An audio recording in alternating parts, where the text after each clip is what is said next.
It is time for the hour of power with the Heroic Vibration podcast. On this week episode, we are going spoilerific on the Luke Cage season 2 all the way. And if you have any special requests on, hit us up on Twitter. What up with your YouTube and YouTube bust? It's your boy TripleCup Chuck, and I'm up. And you're tuning in to the Vibration podcast where we talk about Marvel, DC, comic books, anime, video games, and more. Welcome to our humble abode. Let's go. Got to get a couple coughs in and get everything clear my throat. Everybody, we in this thing here. I'm hyped up. I've been checking out the season. I've been having a good time with it, and it's actually good. But we're gonna dive off into it. But before we start diving into it, let's introduce our panel members. We're gonna start off with you, Flip Money. Go ahead and introduce yourself and let them know where they can find you at. Yo, what's going on? This your boy Flip Money. You can holler at me on Twitter, Flip Money 1975, or you can holler at me on Xbox Live, Flip Money Online. You also find me on the Vibration Podcast and the Direct Stack Show. That's what's happening. Going DX. That's the extreme. And if they ain't know what that meant, that's what it actually means. Extreme. But anyway, though, you know what I'm saying?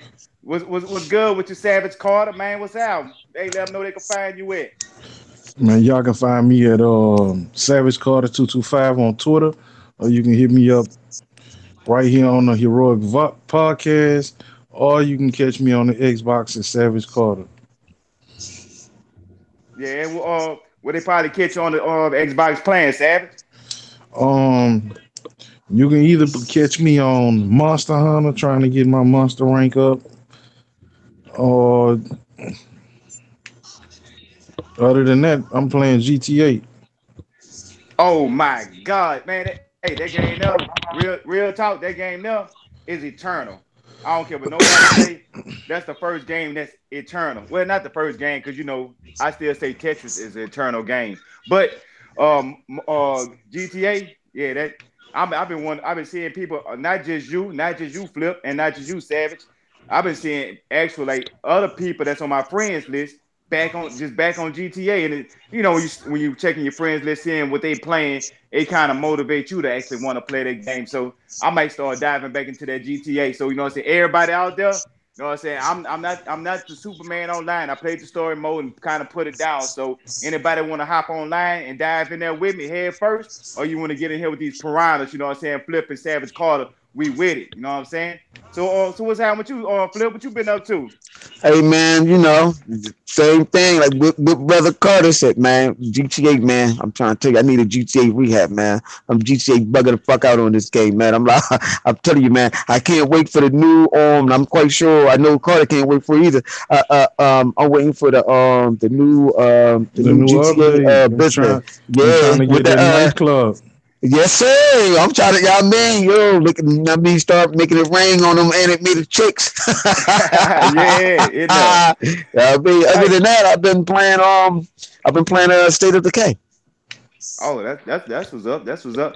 Hey, but before we get to the State of Decay, on that GTA, since they got the new update, you know what I'm saying, for the people that don't know what the update gonna consist of, like, you know what I'm saying, give us a little small detail, thing that got you hyped about what's gonna be in there. Well, I mean, from what I understand and from what I've seen, even though Microsoft just advertising, I'm sorry, I just seen it advertising on Microsoft YouTube channel.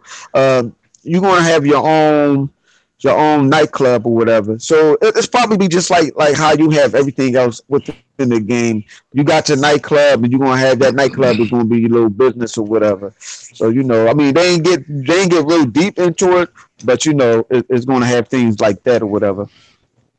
Man, hey, speaking about nightclubs, I wonder if that nightclub gonna be inspired by the nightclub that's in Luke Cage season 2. Man, let's go! I'm telling you, I'm ready. But hey, we got a new person. He might. Let me make sure he together first. I don't know. So if you there, yo, there it's you go. The Xbox goes Kaleidoscope back finally on the Heroic Vibrations podcast, yo. That's what's up. Yeah, because your MIA ass can't get you off the desk. And we talking about Flip. be addicted to GTA? Nah, I think you got him, Cloud. You got him with the Destiny, man. Yeah, he Yeah, took my he title. He do. He got Yeah. He took my title. You know when it's bad when Kalani late for his own show. I'm like, man, look at this Damn. dude here. Yo, I'm dude, I telling was you. on an intense match, yo, man. You know, like when the side they evenly rounded out. There was this Titan on the other side that was ripping everybody apart with this fusion rifle called the Telesto. hmm So That's he, my I mean, he had shit. like he had 29 kills, bro. You know what I'm saying? But my team still beat him out. You know what I'm saying? And I even got the last kill and I danced over his dead body after that. You ain't teabag him? Nah, I ain't teabag him this time. I just decided to just dance and shit. Why not? Normally I would teabag, but he got a lot of kills, yo. I can't front. He smacked me a couple of times with that Telesto. Oh yeah, I would have stood over his body and ate popcorn. Yeah, but hey, you know that last kill is just so much sweeter than all the Yeah, other you know kills. that last kill is sweet, bro. I'm We had telling two bases already, so it was already 2 points though, man. And I was using arc, so you know how I came in, fucking savage. I came in, bow, the fuck out of here. They ain't going nowhere. you. And then Oh I took out a shit. couple of dudes that had their supers. Like this hunter ran up on me right after he activated his arc strider. Yo, I just power smashed him, yo. Instead of Hulk smash, is more like Titan smash. Oh shit, yeah, shit, yeah. Yeah. Man, Smash him one man, we time, take off running with lightning speed and go smash something else. Yeah, exactly, bro. Just like you was doing that protocol. I kept seeing your ass running all over the place and shit. Just pow, pow, pow. It's like, all right. man, So what's been going speaking on? of How late am I? man, no, you ain't like you good. You came at the perfect time. You like Batman on some shit. But yeah, like I was about to say, hey, anybody that's listening right now live, or if you listen to it later on, man, hey, check this out. If you like Destiny and you like to smash, share this podcast and let everybody see it. K Mega said, say triple cup. I'm gonna tell you some real shit. You go hard, everybody on your panel, they be doing their thing. I love y'all shit. You just gotta promote more. And I say, hey, I will do it. You know what I'm saying? So we in here, and you know what I'm saying? We trying to push it. Let's get it. Man, you had just hopped in here at the perfect time, no Collider. Like, you know what I'm saying? We just pretty much started up. You know what I'm saying? Running late. My computer had to do an update again. That shit get irritating. Yeah. Ridiculous. But yeah, we were just about to start diving, you know what I'm saying, seeing what everybody was talking about, you know what I'm saying, seeing what they've been up to. So, you know what I'm saying, you know what I'm saying, Flip was there and everybody know about the GTA. So that's pretty much all you missed, the new update that's gonna come out. You know what I'm saying? How that game getting this big resurge again. Like that Hmm. motherfucker won't die. Like Dean off of Supernatural. Just keep coming back and back and back after season. We're there on season 100 now. But yeah, that's what we Shit. Man, I don't get me wrong. I love Supernatural. Just this last season, I think I'd have got fatigued. I'd have stuck it out for the longest. So, but anyway, though, man, we ain't here to talk about no damn Supernatural. Not this day right here. This is a special occasion, and this occasion has to do with Netflix, and it has to do with their Marvel property and how they treating it with grace. I must say myself first, though. I ain't trying to sway y'all opinion if y'all like it or dislike it. I'm just saying it just has so much grace to it. Just my personal opinion. So, you know what I'm saying? We just free falling in here, Collider, so anybody can kind of hop in. We gonna kick the pound out because I know everybody's gonna be watching. They want to hear about Luke Cage. Man, overall thoughts before we dive into the what went on in Luke Cage. What y'all think about it? Man. Luke Oh, Cage. Luke motherfucking Cage, yo. Pardon my French. But yo, Luke Cage was dope, man. I mean, it's just something about that world, you know what I'm saying? And and I'm from New York originally, you know what I'm saying? Brooklyn to be precise, Brooklyn, New York. And just to see like The all the emphasis. minorities up in there, you know what I'm saying? And then just to find out that Shades is actually from Ponce, Puerto Rico, that I'm like, what? That's what's up. Right? I mean, and the Jamaicans, yo, the Jamaicans people, we got to go, Oh, no, yo, no, no, no, no, come collide. what? You stabbing out. Man, we gotta see. This is I'm gonna like be brief. I'm gonna be brief. Yo, just no, the we music, finna dive. We the finna dive into it. We gonna acting, dive. the music, the acting, the way each show was directed. You know, it was just phenomenal. it was outstanding. I was loving the way they was doing it, their portrayal of like different races. All right, know what I'm saying? From either Jamaican, Puerto Rican, the way they brought up Dominicans into the mix, Chinese. I mean, it was all races all over, Russians. I mean, I was really loving the show and its ethnicity, all right, if you could call it that. And, that's really one of the major things I like about the show. And it also feels true to New York and true to Spanish Harlem and the place it's actually set in. Hey, you think it's giving Black Lightning a run for his money? I would say they're two different types of shows. Because I enjoy Black Lightning for certain things, know what I'm saying? Black Lightning, it is a black superhero show as well. You know what I'm saying? And it does deal with those types of issues. But it's more like, it's more comic booky, to say the least. You know what I'm saying? It's more family friendly. It's more family friendly. Yeah, more family friendly to a certain degree. More family friendly to a certain degree. And more comic booky, though. Because, I mean, look at his costume, man. Luke Cage ain't walking around. Ain't no way he walking around in a costume like that, yo. Man, hey, you heard what Luke Cage had said, like, about a mask, a big black man like me wearing a mask? Like, they don't know who I am. That's what I'm saying. Thank you. We said, like, they ain't gonna know who I am. Like, who the fuck stupid? Exactly. Right. I feel you. Right. You know what I'm saying? I was amped when I seen it. So man, Savage and Flip, man, did y'all like it? Y'all dislike it? I mean, I guess y'all ain't hyped about it like me. I just finished watching one episode again. Nah, I didn't get that far into it because personal problems, but you know what I'm saying.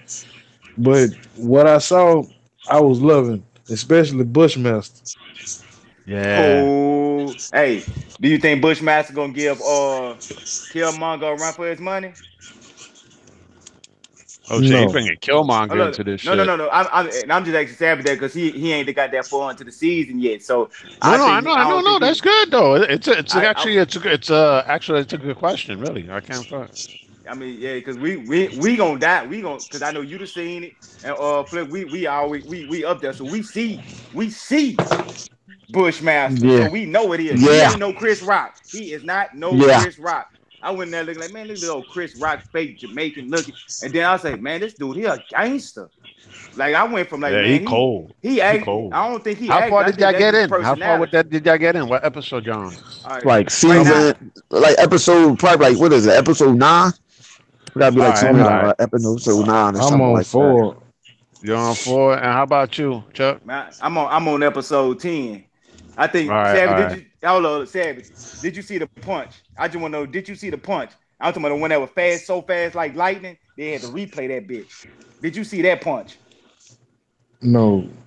Oh.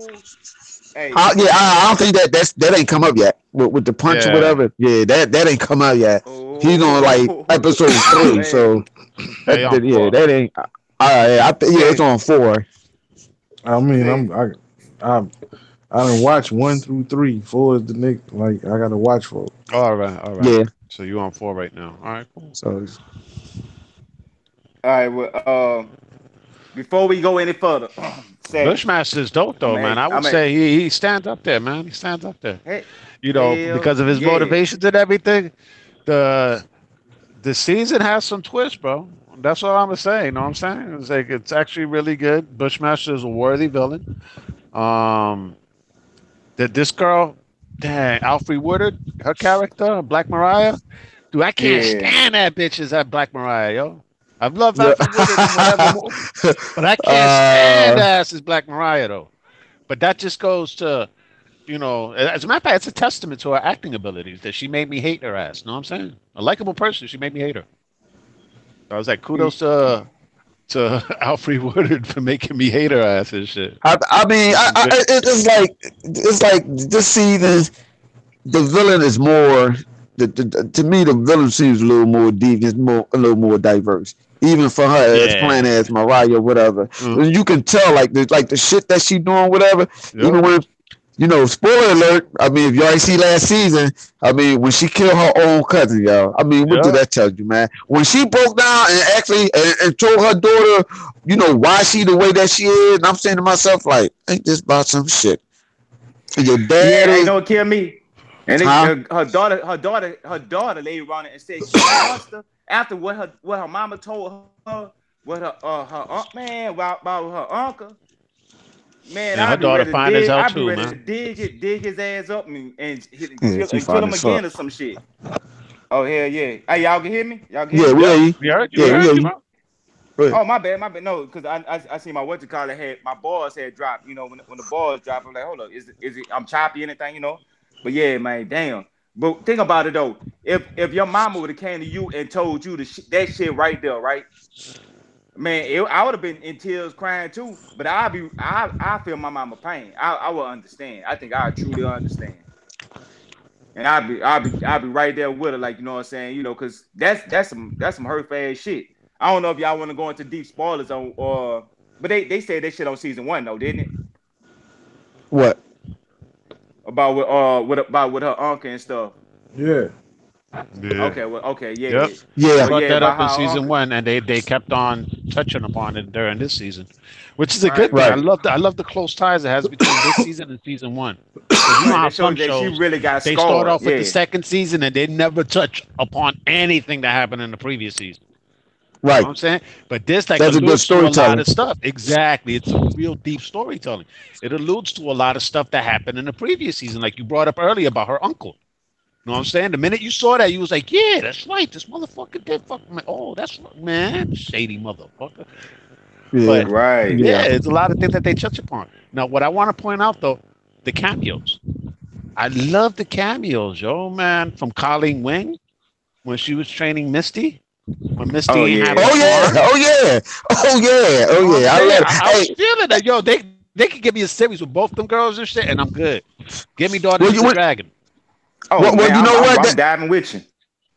That's like what we said last week, yo, when we was talking about like how we think that they're going to present her arm or whatever, and I was like, nah. Remember when I said, nah, they just gonna go straight to the punchline and said that he made the arm and just keep moving from there on. Cause I mean, even though you would like to see that, okay, they would say Tony Stark had something to do with it. Now, I just knew that they wasn't gonna go with that. I knew they wasn't gonna go with that. I mean, but nevertheless, it was still good though. You know, Yeah. from watching that first that first episode, I was wondering how long it was going to take for her to get that arm this season. I was like, man, I hope they don't. That's the one thing that I was worried about. Please don't make us wait like damn near Don't make it look corny. right. Don't Hey, make it look I was feeling the corny same. and don't make us wait for it. Go ahead. Yeah, I was hoping the same thing because man, that was killing me. Like the one arm thing, I get it. They did it enough. They did it Yo, just that enough. CG was Where you good, felt wasn't it, like on the she had it. arm? Hell yeah, that shit was good. I mean, it was they had a couple of parts where you I could like tell I her like the hand was just part in when the shirt. when she was in the police station and she just went off on every cop in there like, yeah, this me right now. This I'm missing the arm. I'm tired of y'all staring at me. Now let me do my job. Like Mm-hmm. motherfucker, like Oh, y'all don't think I hear y'all what y'all saying? Like I'm right the fuck here. Exactly. right. Hey, no, the killer part too when she had that fight when they was in a bar. And then she was fighting, and she hit him with that left hand. Then you could see she try to swing with her right hand, and you could see the little arm flapping like, and she looked Yep. down like, shit, I ain't got my arm, and Yeah, because it's by no girl instinct. just sat there, no girl just sat there like, oh, go ahead, you not no cripple, and I respect her for that, for letting her 300. You know what I'm saying? Well, Yeah, yeah. only the strong survive. I was like, man, I love it. It was the whole dynamic was amazing, and that shit started like you know what I'm saying from Yeah, actually but it with the alluded to defenders. what Colleen was showing her in the ring earlier. Remember when she was pushing her ass down? Right. You know, she's like, fuck that, man. It's like, you know, that's like you said, she didn't treat her like a cripple and whatnot. She was Yeah. treating her to cope. Like you said earlier, I like cameos and how they have some people come from previous shows back on there, like the lawyer or whatever. At first, I didn't know that was him. I'm like, hold on, why the boy look familiar? And I looked again, I'm like, oh shit, no wonder. So, I Yeah, he mean, looked all grown and shit. yeah, he does. And I also like the fact how they take some things from the comic book and they follow as in how he's like Hey, he's a hire. They hire him to do this and that, no matter how Yeah. fucked up the job is, or whatever. But they rationalize how why he was doing what he was doing, Why he why was he was there. getting hired. Yeah, they rationalize Right. that made sense or whatever. Okay, like because like okay, well she's like well Mariah, like I'm gonna hire you to do such and such, and he's like what, like looking at her crazy, but then he had to think about it, like you know what, okay, you know what, I'm gonna protect her. So, till we get to the bottom of this, so she can get to the police or whatever. So we get to the bottom of this, but on the same token, oh no, fuck that. I gotta get paid for this shit too. But I ain't mad about that. I like that. I like how they had that twist in there. I like how he did with who that was, Piranha. Now see the one he did with Piranha, that set everything off because that was one slick slide talking little dude. Yeah, he's slick as shit. He's slicker than a motherfucker, bro. I ain't even mad at him. Hell yeah. I know he was on some shit. I really like that character. Yeah, I was pissed when they killed him. I was like, damn, I was actually feeling fucking Piranha, and they gonna kill him off and shit. I knew they were gonna do that. I knew they was gonna kill him off. I had that feeling too, but I was like, but once we saw what was coming, we already knew. You know what I'm saying? Yeah, but at first, you couldn't know right at the gate though, man. At first, I wasn't sure where that shit was going. Then when it get to a certain part of the story, I was like, oh yeah, he gonna be out. Yeah, right. Especially how they kept it like almost like what if really something happened, like what I'm saying, real life, like a crazy Jamaican like how he was. Man, just think about the way Bushmaster was. What made him so good was they didn't betray him with no phony stuff. They didn't have him standing in front of you gonna sit there and talk. No, if he gonna off you, he gonna off you. He ain't playing with you. Like, and when he do taunt you, it ain't gonna be no regular. He taunt. He got heads on top of sticks. He gonna taunt you like that. And he said he don't want to just kill you. He want to kill your soul and everything. He really goes in. He's like, I don't give a damn what these people think of me. I was like, yeah, I can feel like he really set it off to me. He was like, at first I went with low expectation because I was like, man, they got a Jamaican that looked like Chris Rock. Yo, that accent though, man. Man, that was killer. I'm saying they had that Jamaican accent down pat, yo. That was like Jamaican slang, bro. And then all that Jamaican music playing in the background to the soundtrack. I'm like, dude, when I heard Barrington Levy, come on, yeah, I was like, man, dude. I know most people in Puerto Rico, you know what I'm saying? I can't speak for the rest of the world, but they're going to be loving this shit. You know what I'm saying? Because we out here in the Caribbean. Think about it. We came up with reggaeton because why? Our influence was fucking reggae and rap. Reggae being the first thing. That's the operative word. So seeing stuff like that that's been playing here like since I was fucking like what? Since like over 20, 25 years already, man. Come on. I was feeling this show like it was no tomorrow. Shit, yeah, Clyde, man. I'm with you. Hey, if you notice too how the dynamic of the music was, it was like the part you talking about is when Bushmaster took over the club. But beforehand, like the tone of the music was more just, you know what I'm saying, like local rap type sound, and they had some R&B, and like you could tell whoever owned the club, the music, how the shift of the music, and how they actually gave solos to like they played the song, so you hear it, you actually got a chance to actually hear the song, and then they was throwing clips in there, and I was like, damn, they was making you really feel the whole vibe, because like on Collider said, I noticed the change when Bushmaster was standing in the spot where what's his name? Damn, I can't think of his name. The snake. Cottonmouth. Yeah. Cottonmouth stood. Yeah, Cottonmouth stood in the window. As a matter of fact, Bushmaster was a worthy successor to Cottonmouth, bro. Hell yeah, way worthy. Yeah, he was. I wasn't I wasn't disappointed on that. I like what I like more about that with Bushmaster is that how they showing you the relationship with his I believe that was his uncle. They showing you the relationship with his uncle and shit. Yeah, we're going on live. I like that relationship. How his uncle trying to calm him down and tell him like, yo, what is the gist? What you're doing is going to consume your soul. So why are you still doing this? Like his uncle is against him, but on the same token, his uncle's still standing by him. Like, yo, I'm looking at it like what it is. I think he just trying to make sure, he trying to get in his head to see if he can get in his head and get him to change his mind. 9 and 10. I'm on episode 10. I'm on episode past flip. You haven't seen his origin, bro. You'll see that in a little bit. It's shocking, bro. You'll understand where Bushmaster, exactly where he's fucking coming from. Once you see those episodes. Yeah. Well, the last episode is when Bushmaster. Where I'm at is I don't know. They gotta be 9. It's when he beat up Bushmaster, but he got away. He got away from that. He got away from them or whatever, and they think he's dead, but he's not. I mean, you know, they when they blew up the van or whatever. When Bushmaster was a kid. Oh, when he was a kid. I ain't see that one. I ain't see that one. Then I didn't get there. You understand where he's coming from and where his uncle's coming from and why his. Oh wow! I gotta watch that. I gotta watch that next. Then I gotta watch that episode next. Then. So you on the same episode when he had to look when he got caught by the cops and got blew up. Right, that's the episode. No, yeah, I'm done with that episode. Yeah, that's the episode I just left out. That's the one I'm. Yeah, that's the episode I left off. What's good, Live? What's good? My man, Live Wire in the building. He want to come in here because you know what I'm saying, because of Luke Cage and the love we getting on the show, because it's actually amazing. But before we go on, we're gonna take a little 5-second break to make sure that we get live straight and go ahead and get up in this thing, man. Live Wire, man. Let them know who you are and where they can find you at. Oh man, it's your boy Live Wire. You can check out my channel. Occasionally I put up gaming stuff, but I haven't done it in maybe a week or so.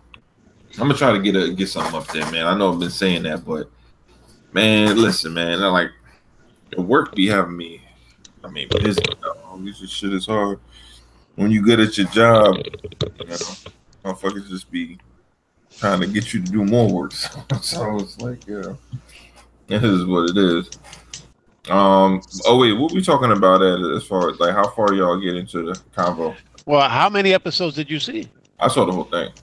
Yeah, so did I, bro. So did I. That's why I wasn't trying to reveal it to them what happened once they show Bushmaster's origin. But let them know what you thought of the show, like your thoughts, you know, overall impressions of the show. All right. I'll look at it as, you know, first season versus second season. I'll say this. Okay, Cottonmouth was probably the best villain they had overall.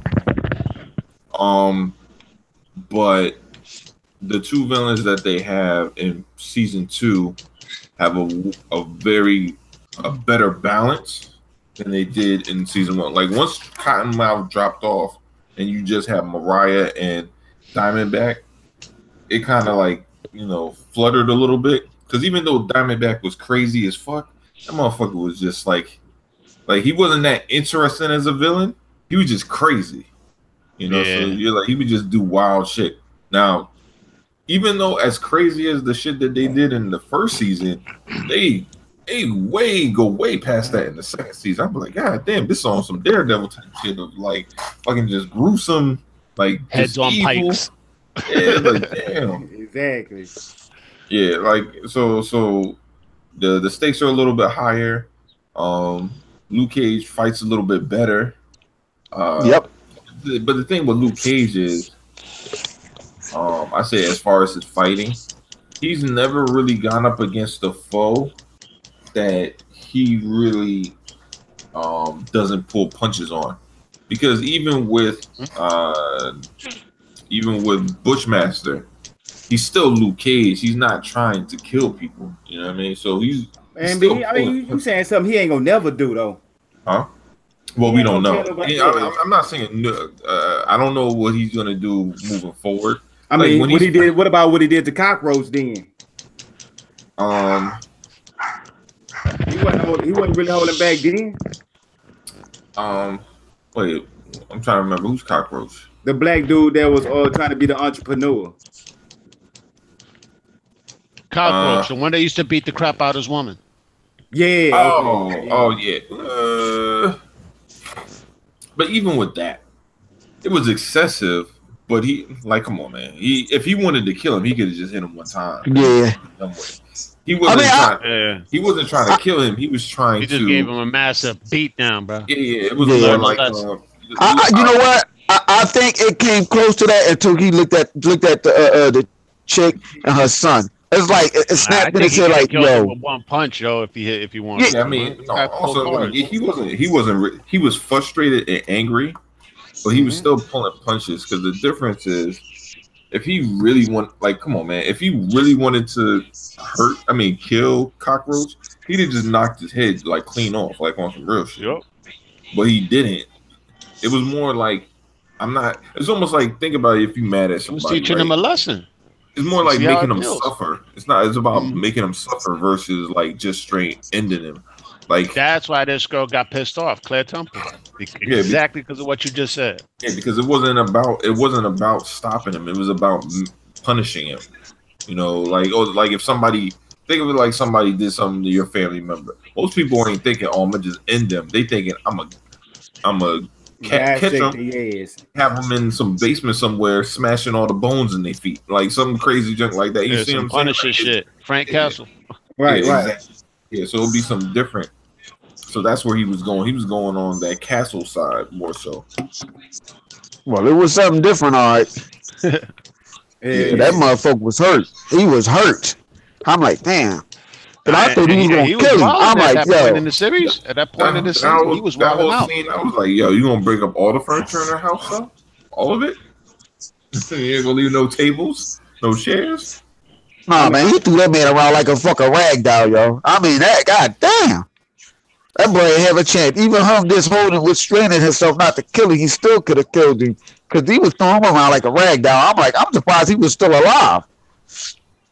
I mean, see that's how they were trying to portray it though, because he really did bust his ass up. He was near the death. I think one more punch, he was over dead. Yeah, I think one more punch. I say this season wasn't so much like the very first season was all about Luke Cage.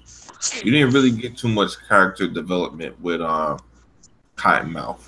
I mean, you saw what he was doing in the moment, and they did give him a little bit, kind of like a backstory of like Cottonmouth. They should have stretched him out throughout all of last season as well. Yeah, what they should have did if they were smart was not kill him off. Now, granted, I don't know. Now the other thing is, dude won an Oscar, so who knows if he would have came back? I don't know. Yeah. But at least his character, you had the option for his character if he was wanting to negotiate or whatever. Because you always could have just had him beat up and put in jail and something like that, and have Mariah take over. That's not the same. I would have liked to see like the Kingpin meets Cottonmouth, yo. Now what did did Cottonmouth get cremated? I can't remember. What happened to him as far as his body? His body was brutal, man. She took that thing, that microphone you on, and slammed that shit right in his fucking face. That's true. Like he's fucked up. He's gone, like he disfigured. She disfigured his fucking face. Shades disposed of the body, remember? So he ain't coming back. That's true. Right. Because she fucked him up. Maybe they can, if the hand got him, they can bring him back like they did old dude's father.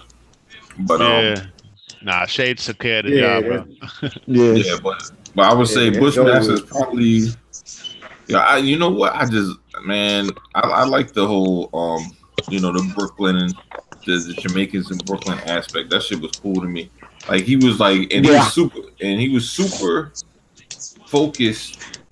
Like he was crazy, and he was bad, but there was a method to his madness, and there was a reason why he was doing like he wasn't out there just hurting people just to be hurting people. You know, exactly. Like he wasn't like like just shooting up kids and. I mean, he kind of gave you that Killmonger feel. I mean, feeling. I mean, that's when I seen it was like he kind of reminded me of Killmonger because he almost had his own perspective. So pretty much, if the role was reversed, if the camera was behind him instead of Luke Cage, you would have seen the whole movie from a different angle. Like he trying to come over and try to stop this big corporation that had been messing over his people. If we would have seen it from his direction, I'm glad, Chuck, you brought up that Killmonger aspect because towards the end of the season, I was rooting for Killmonger. Yeah. All right, I was on not Killmonger. I was rooting for Bushmaster towards the end of the season. Yeah. I was really feeling Bushmaster's character, bro. Especially when it got towards the later episodes. I was like, oh hell yeah, man. I was like, man, dude, this is lit. I was really enjoying that aspect, man. Yeah. Oh. Hell yeah. Hey, I was talking to Flip earlier, and I had an assumption I had. Well, I was thinking about like all the DC movies and the ones that was good and the ones, and I said with Savage too, the ones that was the bad ones. And I noticed like the first Batman with the Joker or Jack Nicholson. Then you had the one with Catwoman and Penguin. The all of those movies was based on their side of the aspect. So when the Joker, you seen he was a crime boss, how he got dealt and how he tried to get revenge. Catwoman, how she got messed over and how she, and Penguin, how he was trying to run for mayor. And like if you think about like the newer movies out with Killmonger, and you could think about it with Thanos, the ones with the Joker. I mean the new Batman with the Joker. If you look at all the movies that's good. The actually good movies is actually the ones that actually have a good villain. And Flip had made a good point about it. He I forgot what it was you had called it, but when you had said it, take a good villain. I mean, yeah, the villain always make the good guy. I'm saying the villain always got to be sinister, take you to the point where though that good guy he really got to kind of shine out or whatever. Like how you look at even though no one liked that Batman, and I didn't either. But look how they did Batman and with the Riddler. Like how that whole movie you saw nothing but the Riddler, no Batman. But all the other movie was evenly balanced because the way they were the way that they was portraying the bad guys in the movie, how the bad guy was making the good guys look and stuff. But yeah, I mean I like it when it's an even balance. I like it when it's an even balance in a movie like that. It gotta be, because if it don't, then you're like, well, damn, it just whatchamacallit movie. That wasn't even Batman. Yeah, because like most superheroes, I want to say all, but most have like this kind of I'm good because good is the right thing to do. Right. And he bad just because he bad. But the reason why people love, heroes like Batman and even further, Spawn the Vulture. and the Vulture. Right. There you go. Right. Dude, that balanced out that Spider-Man movie like a motherfucker. He was technically until Killmonger came along, people were looking at him as the second in line or on par with Loki.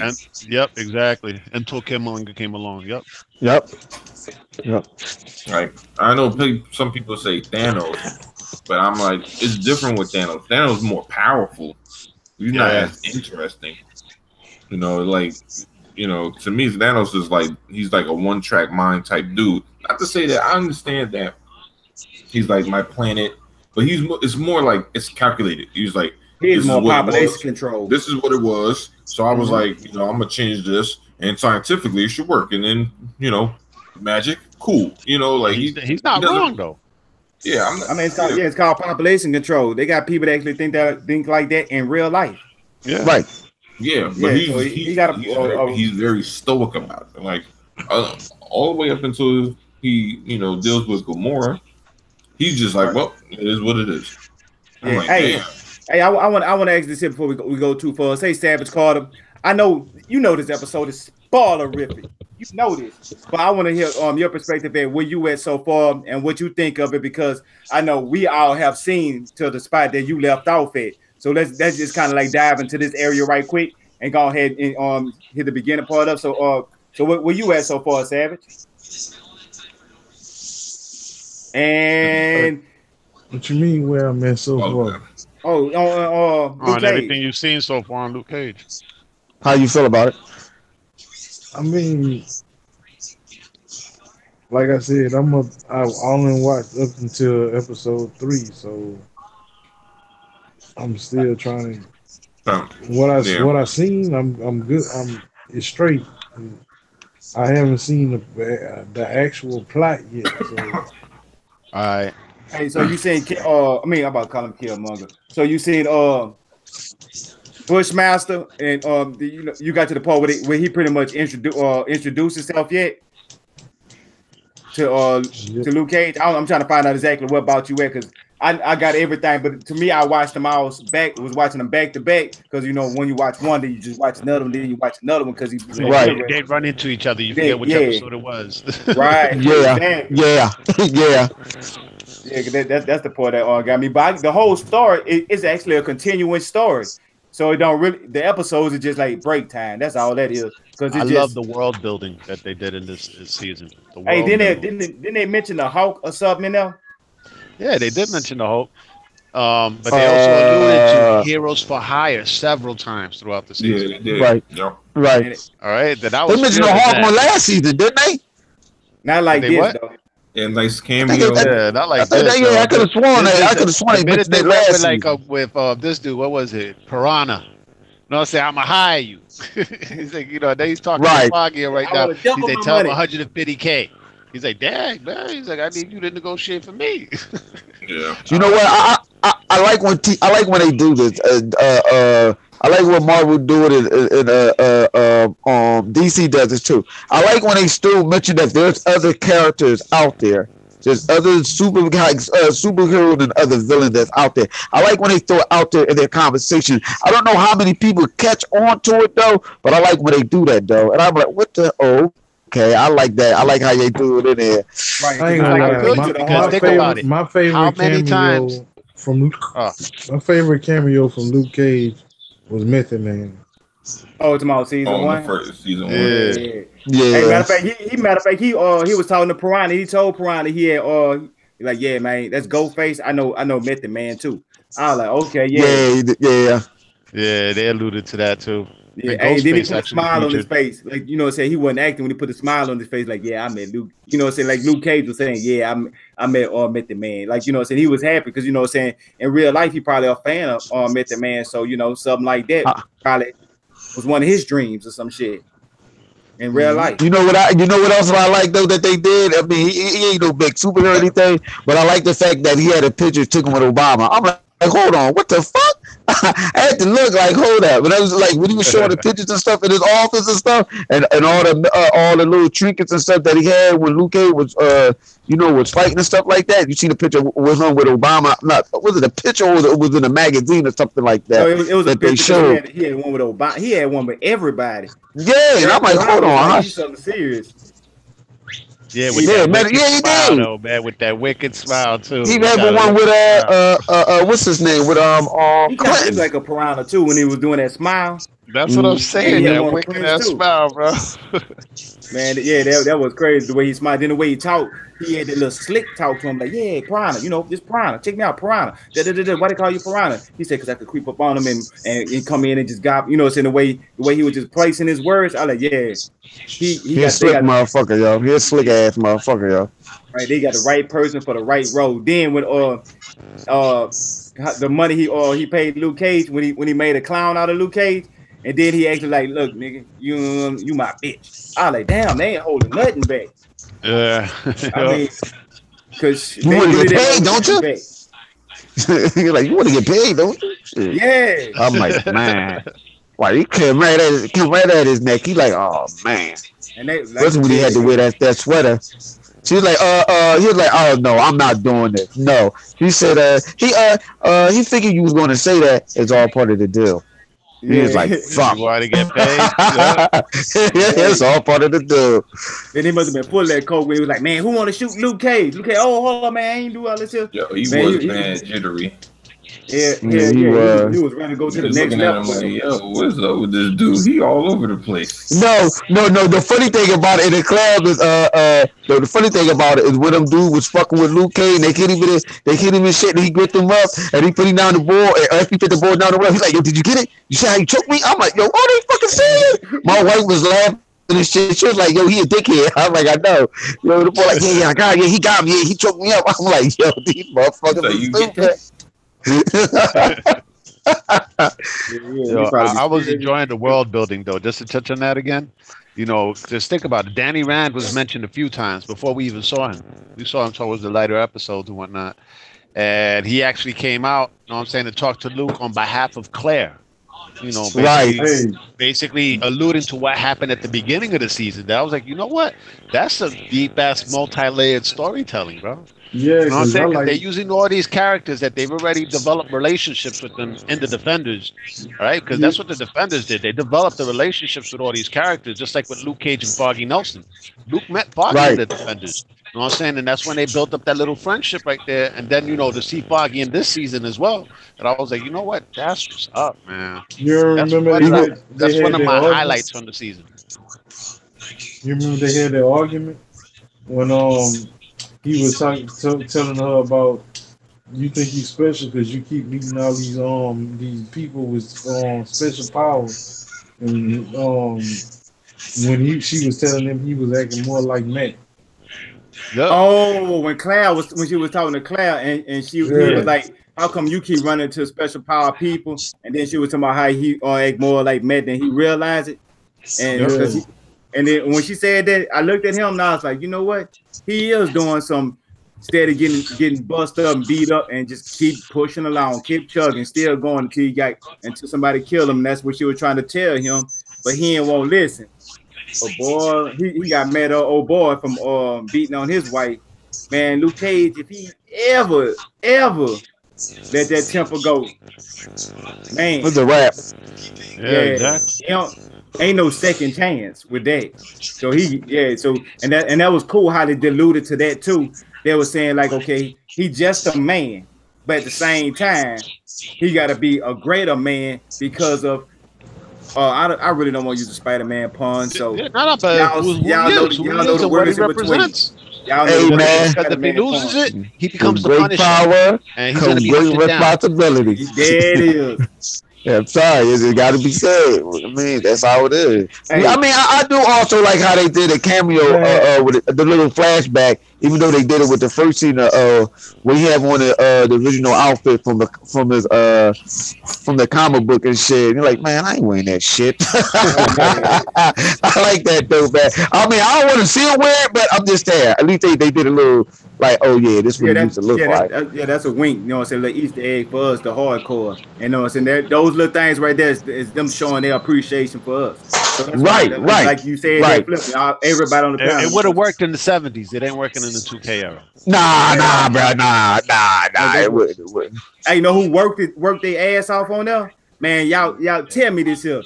When y'all heard old boy that played the father on the Fantastic Four, I do not know his name. He used to cook the ribs. He passed away. His dad. When he got to preaching, man, hey, when they first introduced him on there, when he got to preaching and he got to talk about saying he's just a man and stuff like that. At first, I thought that it was gonna be some real conflict between the two, because man, the way his dad was preaching, I was like, ooh, just his wordplay and. I mean, you know what I'm saying? His voice tone, how deep it was, and the way, the way he sound. I mean, it was like a lion was speaking. I was like, man, I really felt that in my soul too. Like he was actually preaching. I was like, man, he had that down to a T. He did way better on this here to me than he did on Fantastic Four. Lord, man, he did a better job. But yeah, that was a good thing. What you saying, Flip? Dude, I forgot only sad thing about it. The only bad thing about it, the sad thing about it is that he won't be on season 3 because he passed away, and I'm like, dude, that's messed up, man. They dedicated the season to him. Oh, shit. Okay. Oh, I didn't know that. I didn't know that. Oh, shit. I didn't know they dedicated the season to him. Yeah, he passed away, but I didn't know they dedicated that season to him. I didn't know that. They showed his picture at the end, man. It said in memoriam. He died in real life. Yeah, he died. He passed away. He passed away like a few months ago. Oh damn! Like a few months ago. Yeah. So work was already done. Just he passed away after the fact.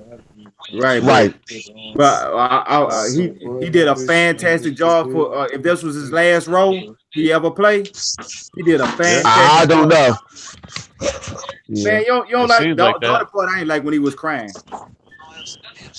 When they were sitting there talking and him and Luke Cage and they would have a father and son moment that don't really happen in real life like that. But when they had that little moment there, that was the only part about it that I thought was fake. I didn't care for it because it didn't seem genuine to me. It just seemed it kind of almost felt forced. But damn, y'all missed me over. I understand your takeaway from that. I felt otherwise though. Yeah, I did too. Yeah. So what you thought about it, Collider? Oh man, but I mean I didn't know he passed away, so it kind of caught me off guard with it a little bit. But man, So yeah, I mean, as I said earlier, dude, I actually enjoyed everything about this season, man. You know, the character building, the world building, the way each character was portrayed, from Cottonmouth to Black Mariah to Shades, even. All right, you know, at some points, you know, it almost felt like Shades was a bitch. Even Shades' homeboy, Comanche. All right, the stuff that they alluded to that they did in prison. Man, they was butt buddies. I was like, oh shit, all right. No wonder Yeah, motherfuckers right. always on him like that. Yeah, I thought maybe it was some hinky pinky shit. I'm like, Yeah, because you start feeling that, and then when you find out later on, you was like, yep, I knew it. I knew it. You know what I'm saying? Because that is the only dude that could tell him shit, and he won't say nothing. Right, He and they wouldn't say still, nothing. That's yeah, a- they was kind of like, kind of eye close, like like they trust each. I don't know what's up. Yeah, it did kind of feel a little extra. Yeah, and the thing is that they knew each other since they was little kids. That's another thing, though. You know what I'm saying? Yep, right. And then, obviously the way they left it at is like what happens in prison stays in prison. You know what I'm saying? But then again, you never saw Comanche with any other chick. yeah, you right. You right. You know what? I like the fact that his mom, when he was telling his mom what happened, she was like, "Yo, don't lie to me.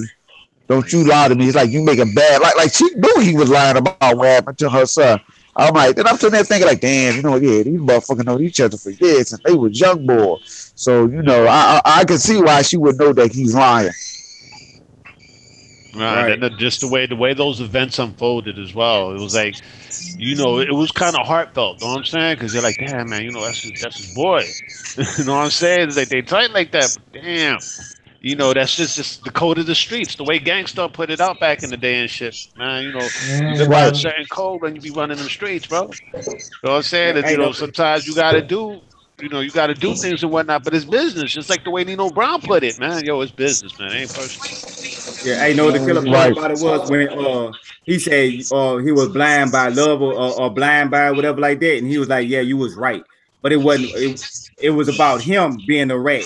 But when he said that, now that's starting to make more sense. Where they was on some other shit as well.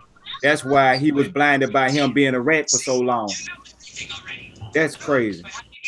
Yeah. But man, I ain't even know they was rocking like that. But yeah. I picked that up real quick. I said, hold up. And the thing is also the way Black Mariah, the way she was treating this dude like her bitch, yo. She was treating Shades like her bitch after a while, man. It's like, man, you working for me, motherfucker. You know what I'm saying? So no matter what Shades would do, your feelings. right? Just think about it. Think about it, everybody. Especially you live, because you've seen the whole series and whatnot. Was Shades not on point as far as the fucking painting?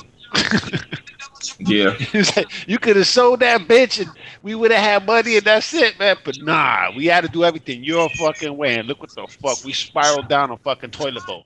That's because she was obsessed. She was obsessed with getting what she wanted. That was the problem. She was all about getting what she wanted. And I mean, trying to do it. I mean, but on the same token, I did dig what she said. Like, yo, what you was telling her daughter, like, I never asked for none of this shit. You know what I'm saying? He forced this shit on me. I ain't asked for none of this shit. Right. She knew what he was doing. Yeah, she knew what he was doing. You know what I'm saying? So, she was trying to do something for good, but it just got twisted. And as everything was as time going on, was getting more twisted. Like, oh man, it's like she was getting deeper and deeper. Ain't no way she could turn back. Then you gotta think about the abuse she was dealing with and stuff like that. So I'm like, oh man, this shit is. Yeah, she's a product of her upbringing, man. Just like her grandma, she's a product of her upbringing, man. Right, and then the way they were saying about how she like her grandmother, how they left it and they passed it on, and the part that she had to do was pretty much not her plan, but actually her grandmother's plan, and she just finishing it out and executed because it was thrilled, like you said, her upbringing, and it was thrilled in her brain. Oh my god! About family first. So that's what she kept saying, like family first, because you know what I'm saying, she was programmed. But then to my program, man, Bushmaster. Some of the family stuff that he spoke about, man, it really swung me in a whole different direction than what I expected. I expected him just to be a regular bad guy villain, but the way they man, they brought him to another level. Yo, Black Mariah with her family thing is like, oh yeah, this is Miranda Dillard. It's like Stokes. No, Miranda Stokes. I want Miranda Stokes. That's it. Like, yo, I'm like, oh man. Like, I say, yo, this bugging out. Like Stokes. It's like everything, the way he said that shit was disrespectful. Like I can't stand that bitch. Like the way he wanted to say her name like that, and he was like, I'm not calling her that. It's Stokes. and You he say, really that's a facade. That's like Batman and shit. Like Bruce Wayne becoming Batman. That's his costume. Well, as a matter of fact, the other way around. It's like Batman becoming Bruce Wayne, right? Because that's his actual costume, Bruce Wayne. Because he's really Batman. right, exactly. Yeah. Right? You know what?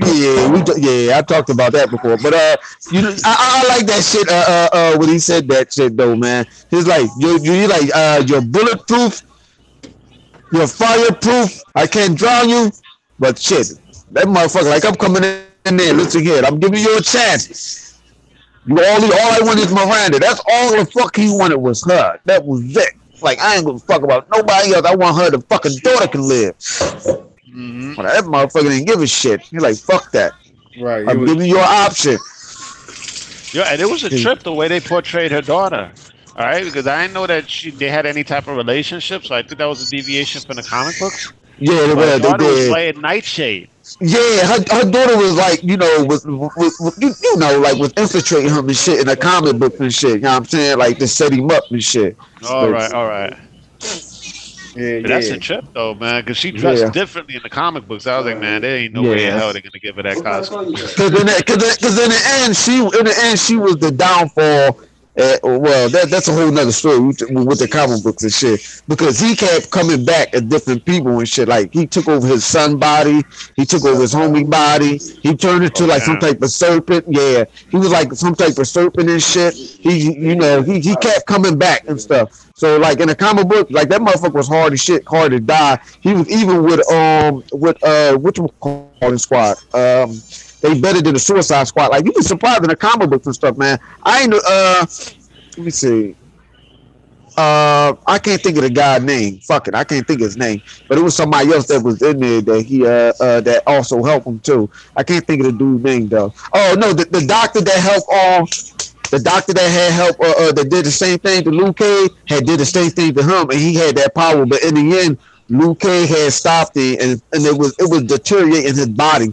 That was what's happening, and then he died, and his son wanted his power, took on his dad powers and everything. He animated his dad body and all that stuff. Took his power, put it in him, and his dad took over his son. I took over his son body. I'm like, yo, this shit is crazy. That shit is deep. It's deep though. In the comic book. Yeah, in the comic book, that shit gets real deep though. But yeah. I mean, they could actually use partial of that, and that's why they keep calling him Bushmaster, and just kind of like that way they could use different characters. But oh boy, he really did play. He sold the role, played the role, and he did his thing. I mean, he lived it. Yeah, he was making real life quotes on some shit. Like when he went in there to talk to his uncle, they chopping it up. He's showing them his real side, the side of him with his family orientation and stuff like that, orientated. So he hugging his people and they talking and they conversating, and he talking with his uncle at the, I'm like, damn man, that's Bushmaster. He talking to him like, like I'm still your uncle regardless, and I'm gonna hit you with some real stuff, and you could tell how they could respect each other on that level. About how Bushmaster, he was saying Bushmaster, like, all the blood, sweat, and tears stuff that they doing. And then he like, you out here killing people, giving all the Jamaicans bad names and stuff like that. And when Bushmaster looked, he was like, I don't care what they think about me. I was like, oh, in the way he said it, it was like, look, they lifestyle, they way of life, especially after I seen Black Panther. You get that feeling like, they like your lifestyle, their way of living and all that. I don't care nothing about that. The way they think of me, I don't care because we don't think of dogs. We don't care what a dog think of us. So that's the kind of attitude he had, and I'm just using that for an example so you can get a understanding of the way he said the things and the type of mindset he had put me into. I was like, damn, like he really meaning this shit. Like I don't see he really meaning this shit. And then he was like how he was gonna kill us. He kept calling her Stokes, and she was because of the whole bloodline thing. And he said he got to go back and get everything that was his. So he actually set up everything to go and plan. But at the end of the day, he could strip her for everything she owned and then kill her. I was like, yeah, that's some Jamaican shit right there. Like he even alluded to where the first Jamaicans came from and stuff like that. About how they was rebellious and stuff like that. Like we was the ones fighting back. We fought the British for what it was 80 years or something like that. And now it's like, damn. Now that he dropping some real knowledge inside of a show, but at the same time, he's supposed to be the villain. He let you know where he's coming from, and you actually starting to understand inside. Like, hold up, he ain't what we think he is. He just a person. If it was the camera from his angle, we'll be taking his side of the story because of that, just the angle. That's how I took about it. So, say live, what you thought about Bushmaster?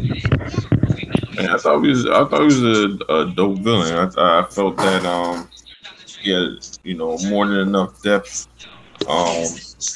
He's definitely a challenge for Luke Cage physically. Yeah, it was. At the end,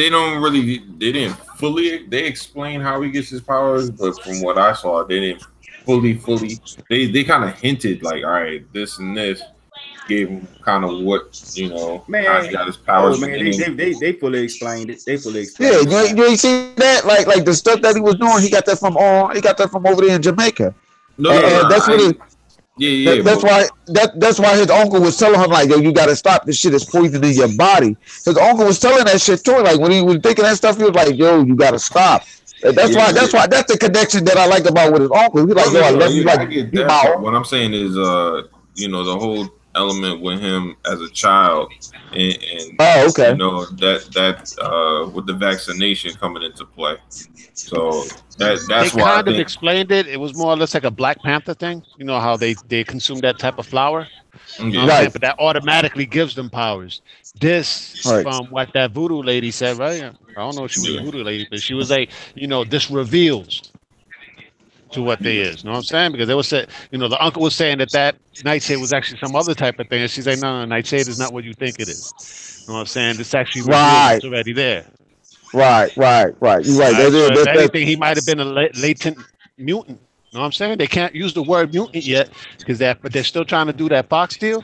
But they actually went one further. They said that when they do get the rights back, they ain't gonna probably show up until phase 5. Now we're in phase 3 right now.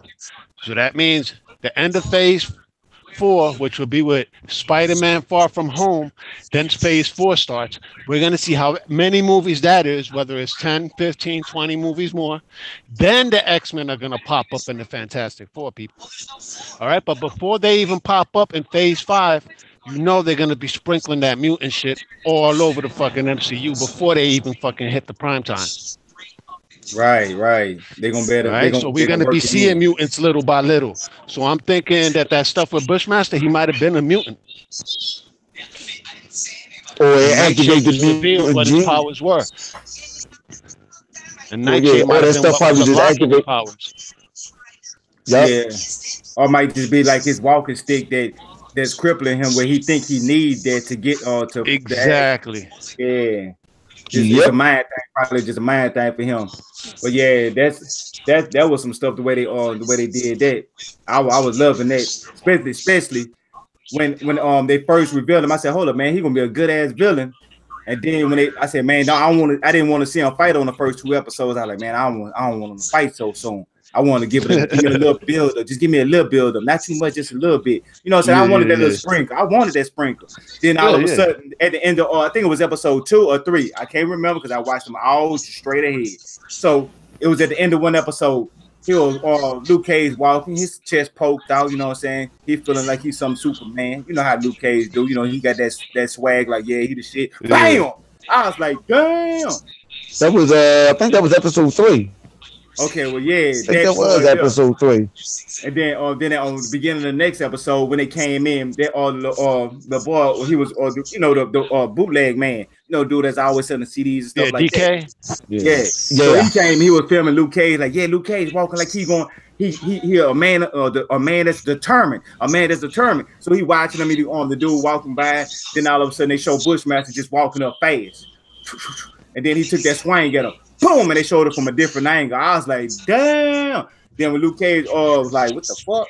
And then Luke Cage hopped up. Boom, they got the fighting. You can see the I guess that's called jitsu, the fighting style. I forget what it's called. Yeah. Because he kept going to the ground a lot. You know what I'm saying? So it was like more like a dance type thing. Okay, like Eddie. Like Eddie. Yeah, exactly. Like Eddie Gordo. Okay, that's what he was fighting. Yeah. And at first I thought that she was gonna be corny, but when he got them swinging, I was like, oh yeah, he was doing his shit. He made it. Then the way he did it, it looked more realistic. What it was is like it was the speed. It was the speed. That's why he was doing that shit with real quick speed and precision. And Luke Cage ain't know what the fuck happened. That capoeira stuff, I gotta bring it up though because I saw that movie on Netflix about Pele, that the best soccer champion that there was on this planet so far, from Brazil, and they incorporated capoeira into their style of soccer. I wouldn't be surprised. All right, and that tripped me out, man. They called it Jenga or something like that, but it actually derived from capoeira. That's some crazy freaking things that I've just seen recently. Oh shit, no, hell no, that's what's up. I mean, when you saying that, I'm just trying to picture soccer players doing that shit. Yeah, those are the soccer players that they basically use, like the way they be bouncing the ball with their feet and all that. That's all derived from capoeira, and they just incorporated it into Jenga. Oh, okay, yeah, okay, that's what's up. Cool fact. Yeah, but wasn't capoeira was like some type of style of fight that they had? It's a fighting style. Yeah, because of the slave. Exactly. Because of the slave and shit had their hands tied up. They that in the movie as well. All that stuff they fucking touch upon it in the movie. That I was like, you know what? This is some deep shit. More people should have seen that movie. It's actually pretty dope. Yeah. You know what? It's funny because it's coming back to me that I seen that movie. Man, it's so sad. Man, old man flipped. That's my other name on Xbox Live. Old man flipping and Xbox Sugar Daddy. Man, y'all crazy. Man, y'all crazy as shit. But hey man, that was a what you call that fight? That was a world star material right there. Because man, after Luke Cage got his ass beat, he got up, went to his daddy, crying his ass off. Then all of a sudden you see on every news station, every YouTube channel, everybody talking about Luke Cage getting knocked out. Man, I was on that bitch rolling, especially when they showed old boy out the who be doing the talking with the NFL. I don't know his name, the black dude. Oh yeah, I know you talking about. I forget his name. Yeah, he started talking. I was like, damn, even he getting a piece of this here. So but see, you know, not to cut you off. You know what it is that I like about movies sometimes, man. Even no matter how much I love the villain and stuff like that, loves like Superman and them overpowered character. I like seeing them getting their ass knocked the fuck out. I do. I love seeing that shit. Like, yeah, damn, he knocked you the fuck out, bro. Like, damn, he took you like with pop. Oh shit, you on the ground? Like, what happened? Like, goddamn, you unconscious. I like seeing a good guy get their ass beat, get fucked up and shit. Yeah, they got to take an ass whooping too. Make it more realistic. Right. That's why I like it. That's exactly why I like it. Raise the stakes. Yep. Yeah. He whipped your ass. Now what you going to do? Yep. Nobody put hands on Cage like that since Diamondback. Yeah. Diamondback was an okay character, but I kind of feel you guys, man. He was kind of cartoony though. No, especially that outfit he had. I was like, man, why he wearing this outfit, yo? But besides that, though, I mean, he was a crazy motherfucker, though. But he still felt kind of cartoonish compared to like the way Cottonmouth came off, to the way Bushmaster came off. You know what I'm saying? These are characters I can actually get behind. Right, cats that you actually see in real life type cats, man. Yeah.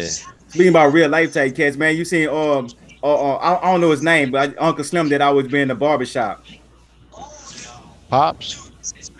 Not Slim. Pops. Oh yeah. Oh, dude. Yeah, because you know, Pops. Gone, but yeah, Slim.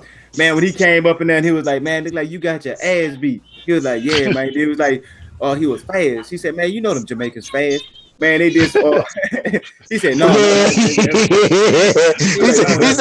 "Yo, did he have his super suit on or something? He had power." He was like, "No, I don't think so." I was like, "Yeah." I was like, "Yo, yeah." He was like, a Jamaican knocked you on your ass, gave him a whole concussion.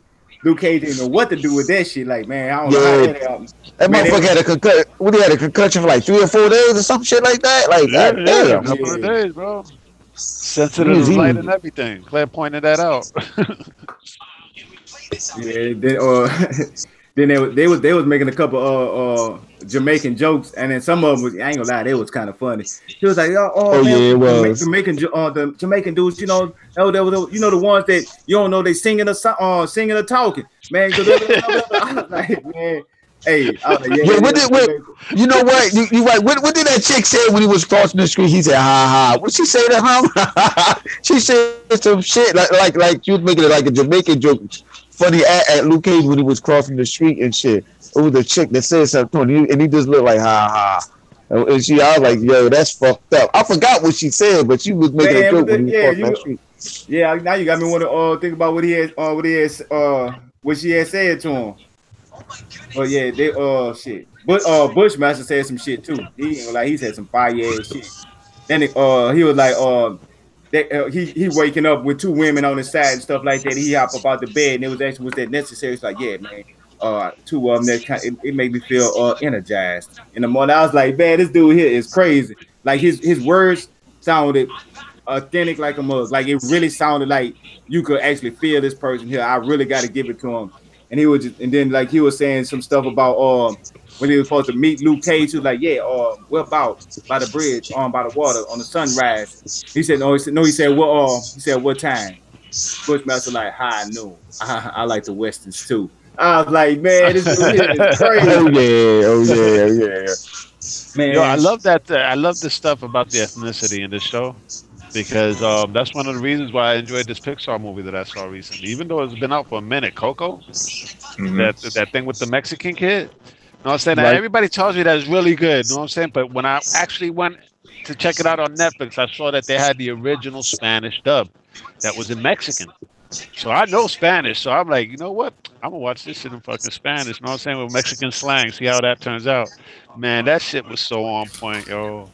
And I could see how a lot of Mexican wordplay and stuff like that has rubbed off on Puerto Rico.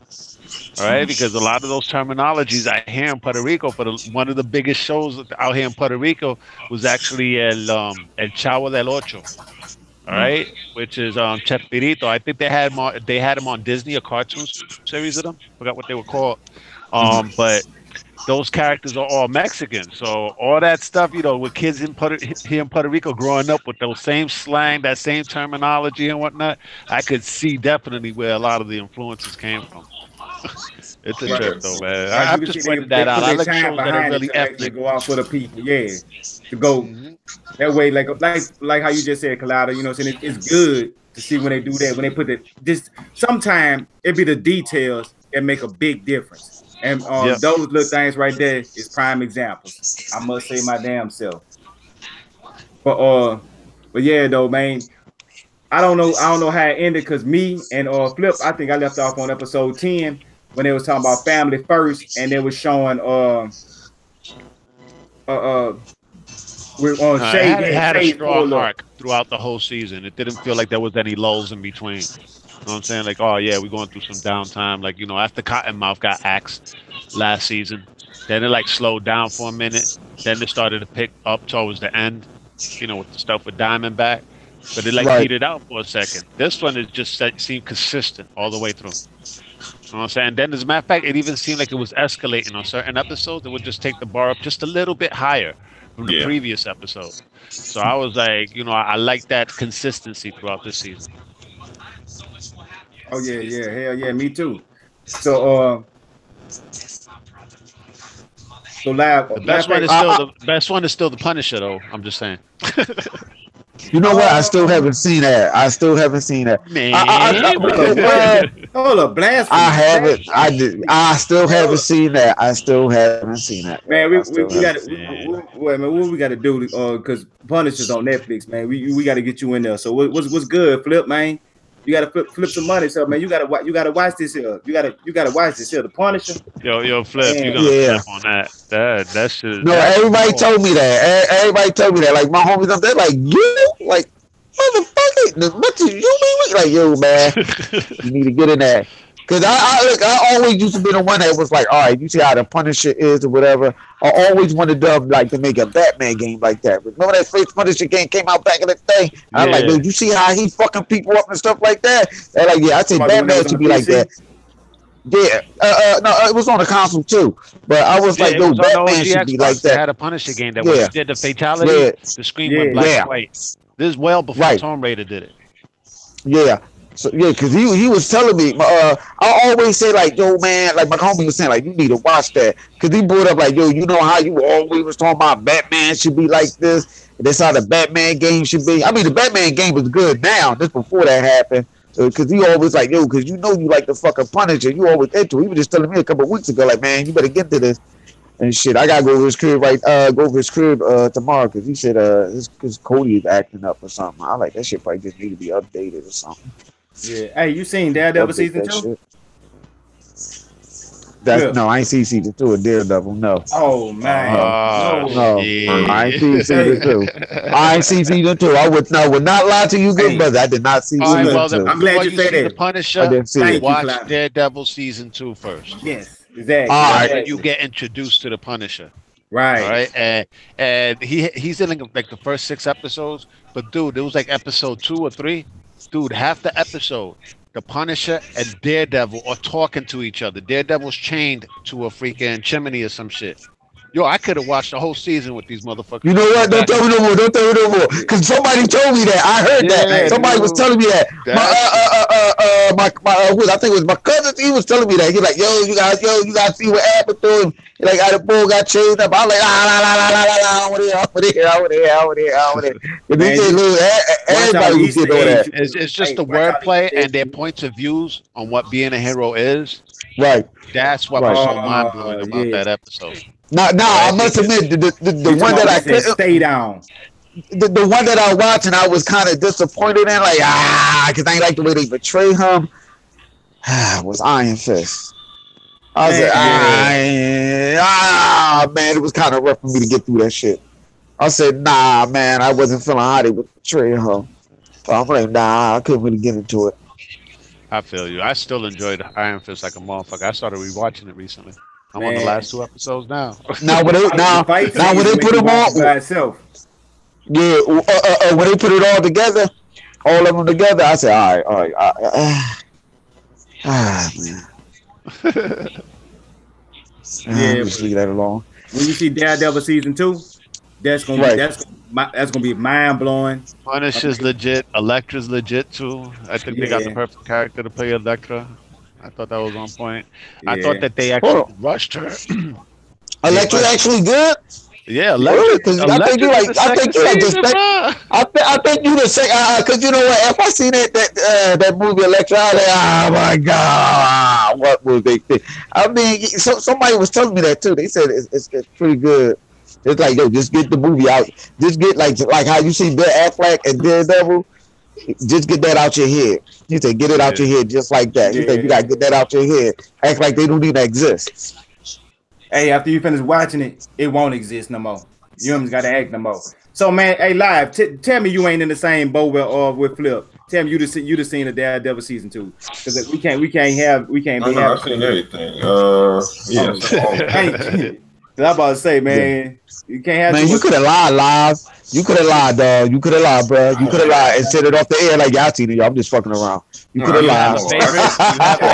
Favorite or anything? I watch all of them. Yo, do you have a certain favorite, or do you like all of them? I think probably. Man, what's my favorite? Man, Punisher was pretty good. All right, let's go for the $1 million question. You know Jessica what? Jones or Iron Fist? I think I'm sitting between. I knew you was gonna say that. I knew you was gonna say that. We'll go with that later. I want to hear what really like. Trying to think. I mean, what Live really like. I have to think about it in a second. But between that, Jessica Jones and Iron Fist. Oh yeah, think about that's the last one. As far as my favorite, I think it falls between Daredevil season 2 and the first season of Punisher. As far as like, you know, totally put together, you know, action sequences and all that shit. Yeah. I mean those are probably the best too. Yeah, but they've all provided something you know, unique and different. I would say this. My least favorite series is probably Iron Fist, but I think that they're starting to kind of figure him out, like how they want to present him. Because after because it's almost like when they bring him back in the Defenders, they kind of like, you know what, this is who Iron Fist is, and now we're going to take him into this direction. Because when you see him again in the in the Luke Cage thing, Yep, he grew up a little bit. He's a little bit wiser than he's not as whiny. It's not even that. It was he was so That's what I thought of him. You thought he was so what? He was so green. He didn't. It was like a baby falling out of his mother's womb. He didn't know anything about anything. So he's so naive. He kind of reminded you of a hippie. He was acting like a hippie. Well, it wasn't even. Well, kind of. I mean, think of his upbringing though. Yeah, but my thing is, he was so. Remember, he was in a Shaolin monk, or temple somewhere, and you trust people for their word. So if you said you were going to do something, he didn't.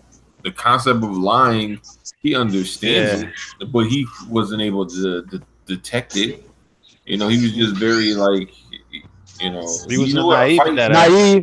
Naive. That's the word you're looking for. Naive. He knew how to fight, but he didn't know how to plan on, what's my, plan of action before I go in. He was just like, oh, that's where the bad guy is. I'm gonna go over there. Be like, damn, calm down. Right, slow your ass. Yeah, that's what I got out of season 1. I'm like, yo, what the fuck is they doing? Like, I don't know. And which is funny because if I'm not mistaken, I don't remember if it was in Iron Fist or in Defenders where he was like on that we're gonna go fight this guy. No, I think it was in Iron Fist itself. That's when they first met Claire, and him and the girl were like, yo, we're gonna go run over there and just fight these guys. Yeah, we're gonna go to Hong Kong. Yeah, that was Iron Fist. That was at the first season, because he just jumped off the rip, like, we could go, like, the fuck, man, don't sit your ass down. His girlfriend. What kind of plan of action you got? Claire would tell him in one night. He's like, I'm the Iron Fist. I get that. All right, cool. Oh, bro. Yeah, he was one arrogant, naive son of a. Exactly, yo. But I like the character building, man. Because like the character that were presented in Luke Cage season 2, he's matured, man. Yeah, he definitely was. He's actually giving Luke Cage lessons. Yeah, because I'm sorry, Luke Cage can't fight. He got a 1-2 punch. But he's like a brawler. You know what? Yeah. He's not. He's not at all. They're not do-home. They're not do-home like they do in a comic book or whatever. Yeah, I don't know why, but they should give him better hands than that, though. I mean, the only thing I can think about is the actor in real life do not have no scratch with him at all, 0. And they trying their best to do what they work with what they got. I mean, that's the only thing I can see, because man, the way they choreograph all the other fight scenes for everybody else, even Iron Fist.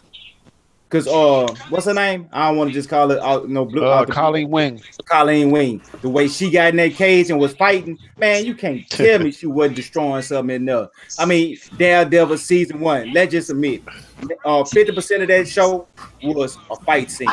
And I loved every second of it. And they went through details, and you seen the fights. Then when you get to Luke Cage, dude, when you get to Daredevil season 2, where he was bouncing the billy clubs off the walls and smacking dudes in the face with it. Oh, you talking about the Chamber of Death when he's in prison? No. When he's going down that whole giant flight of stairs, and they repeated it in season 2. Okay, got it. And he had threw that billy club, that shit bounced off the wall, hit somebody in the face. Then he grabbed the chains and started fucking them up with the chains. I was like, what? I was like, yo, Daredevil ain't no joke. But to be honest, that's whoever they have as their choreographer. Exactly. That's not really, the actor only can act. I mean, I know, but I mean, they portrayed Daredevil the way Daredevil is in the comic books. I mean, because think about it. Man, stop giving that man excuses. He ain't got no scratch in real life. That's working with what they got. Yeah, but look at like Denzel's Equalizer. We ain't never seen him do no shit like that until that movie. Yeah, not really. But that whole scene with those stopwatch and all that shit, most of the time he has like, speaking. What was that movie where Denzel had the Bible and he had a sword?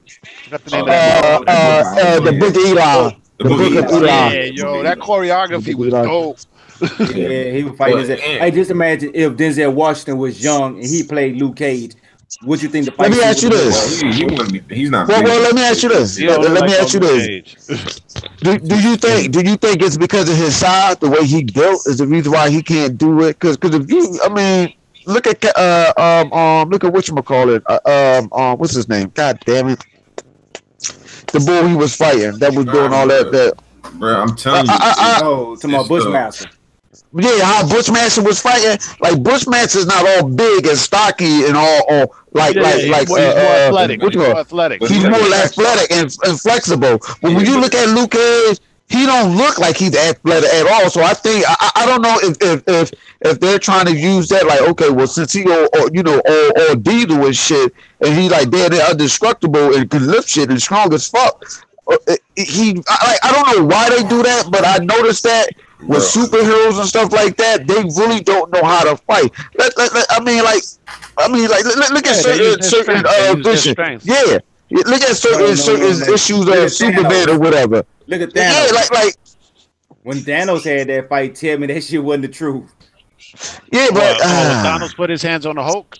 Hell yeah, man. But that wasn't really no fight, though. That wasn't really no fight, though. I mean, that wasn't really no. If you a boxer, the stuff that Thanos was doing to Hulk, you was like, ooh.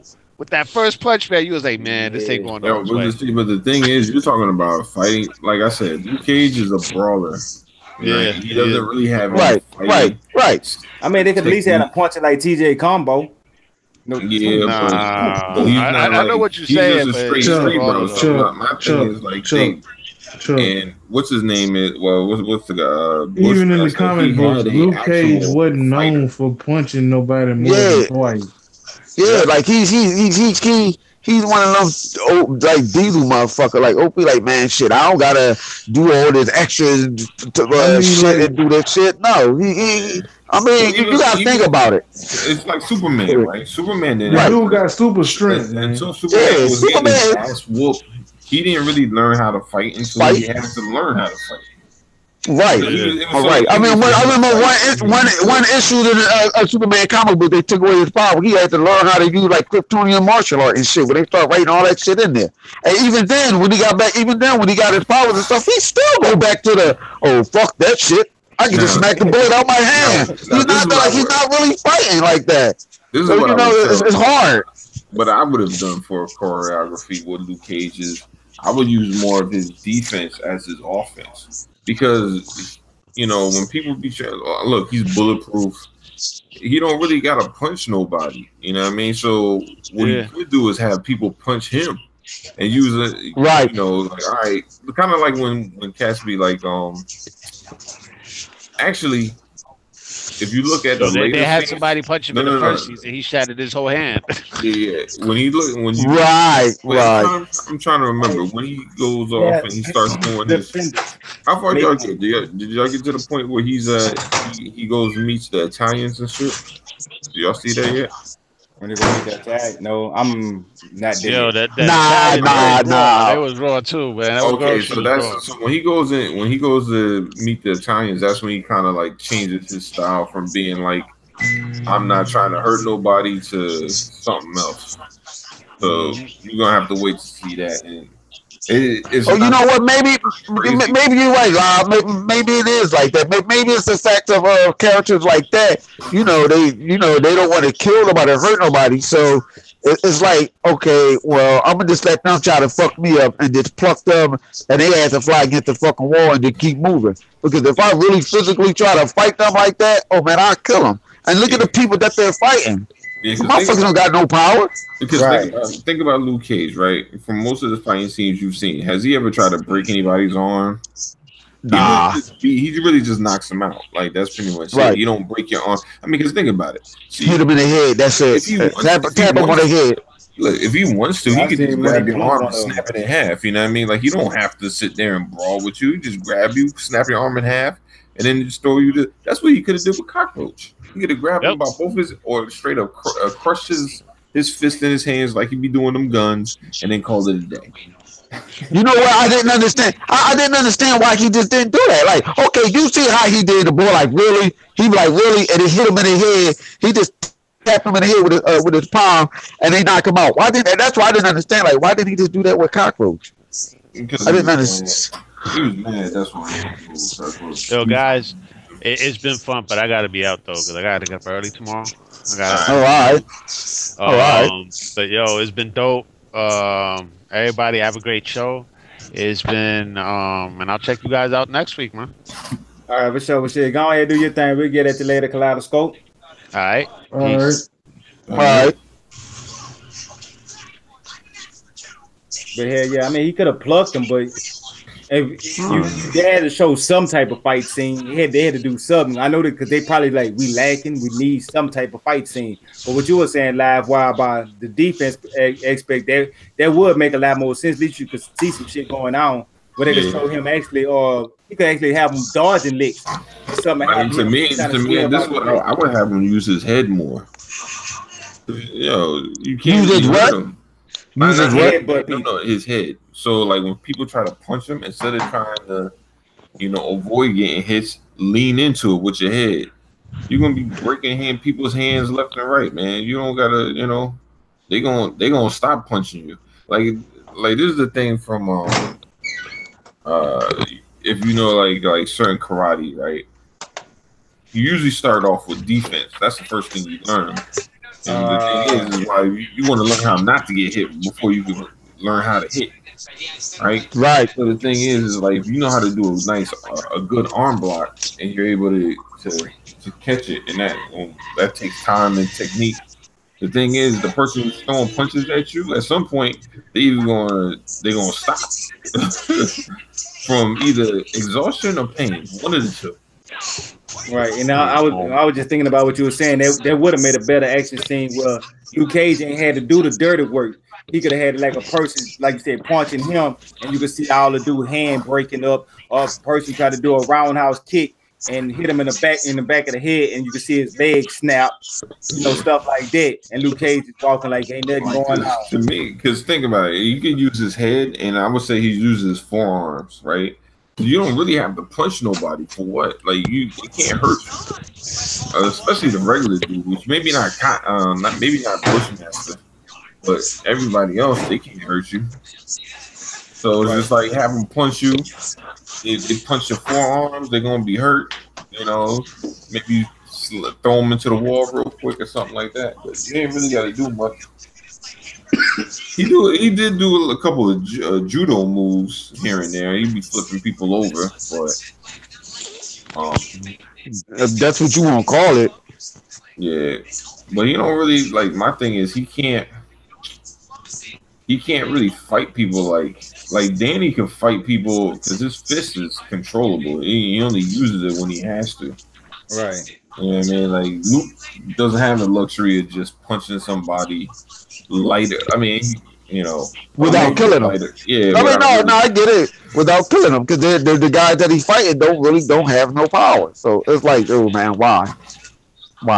Yeah. I mean, think about it. The whole scene of the Defenders that everybody talk about was when Iron Fist punched Luke Cage.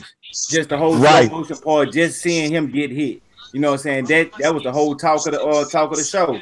So I mean, I can see exactly what you're talking about because he really haven't had no competition. They shouldn't even have him showing like the fight scenes. Him just throwing people out the way the whole time. So if somebody walk here, grab him, throw him. This person walk here, grab him, throw him up in the air. I don't even know how much stronger that Iron Fist is than Luke Cage because Luke Cage always pulling punches. He always pull punches. I mean, I'm pretty sure the Iron Fist actual fist punches, a little bit stronger, but who could take the most? Well, I mean, Danny can't take the. Yeah, he can't take that shit. Luke Cage ain't hold back. Let's put it like this: Luke Cage can literally, if he get grab on the Iron Fist, grab him. All you have to do is snap his neck, and the motherfucker's dead. Shit, he's dead.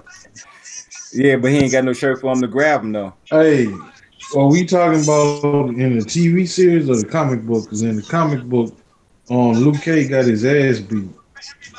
By Iron Fist?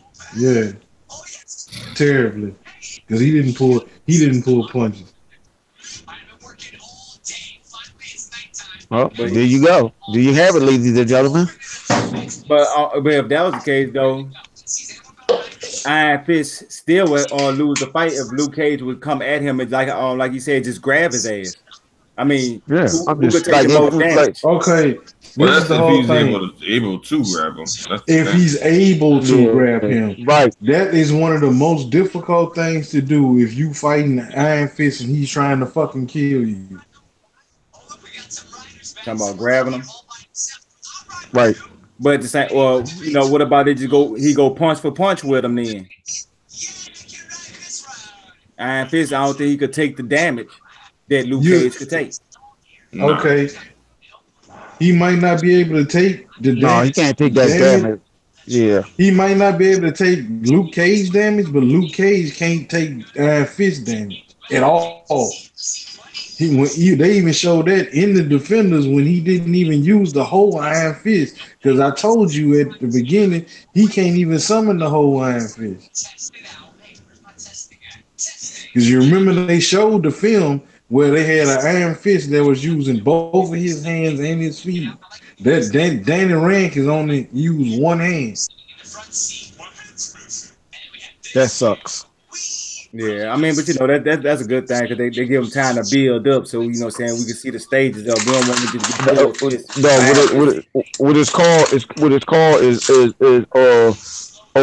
he's too overpowerful, so they had to cut some of that shit down. Like that's the thing that I noticed. Some shit that they put in these books, like one moment this person can have all this power and strength, the next moment, no, his shit can be taken.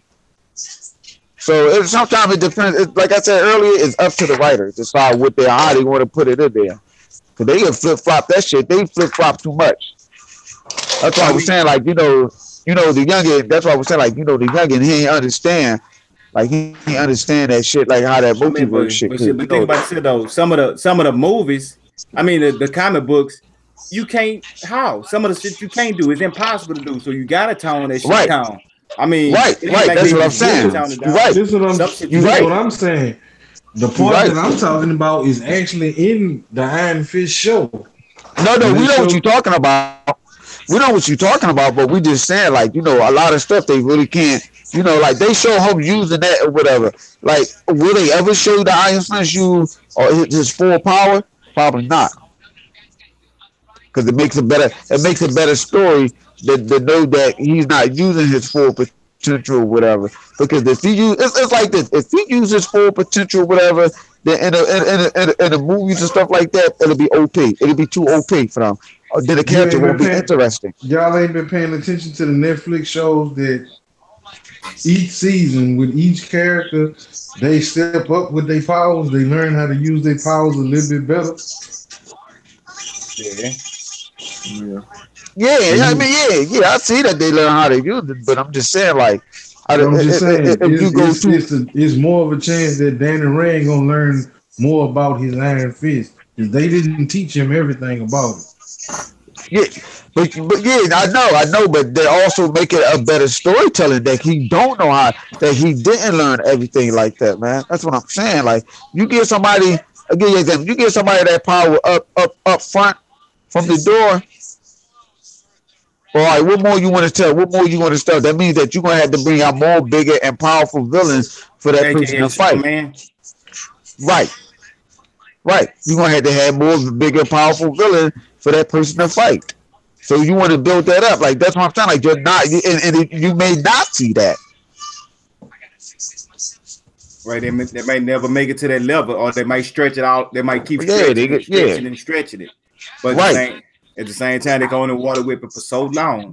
Yeah, we're not saying that he can do it. We understand that from the comic book, but like he said, when it translates onto film or whatever, some shit they have to sit there and think about. Nah, are we going too fucking far with this one? Like if you notice it, I understand what you're saying, but it's with Danny Rand, even in the comic book, the way they playing it out in the TV series is the same way.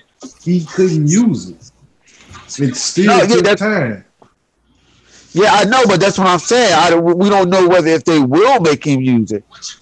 That's what I'm saying. Oh, it's more ever. Ever. We don't know that. Like they might just stretch this shit out. I'm saying like sometimes these characters get too OP, people get turned off. Well, like that's like what we were saying earlier and stuff. I said like how I said watching some of the good guys getting their ass kicked.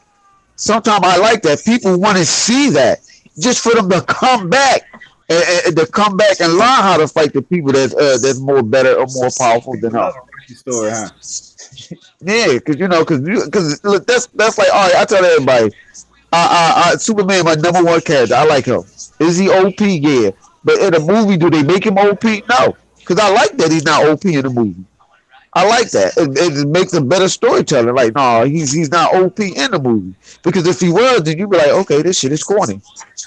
Nobody can stop him. Nobody. Look at Avenger. You see how they did, Thanos coming in kicking people ass and shit.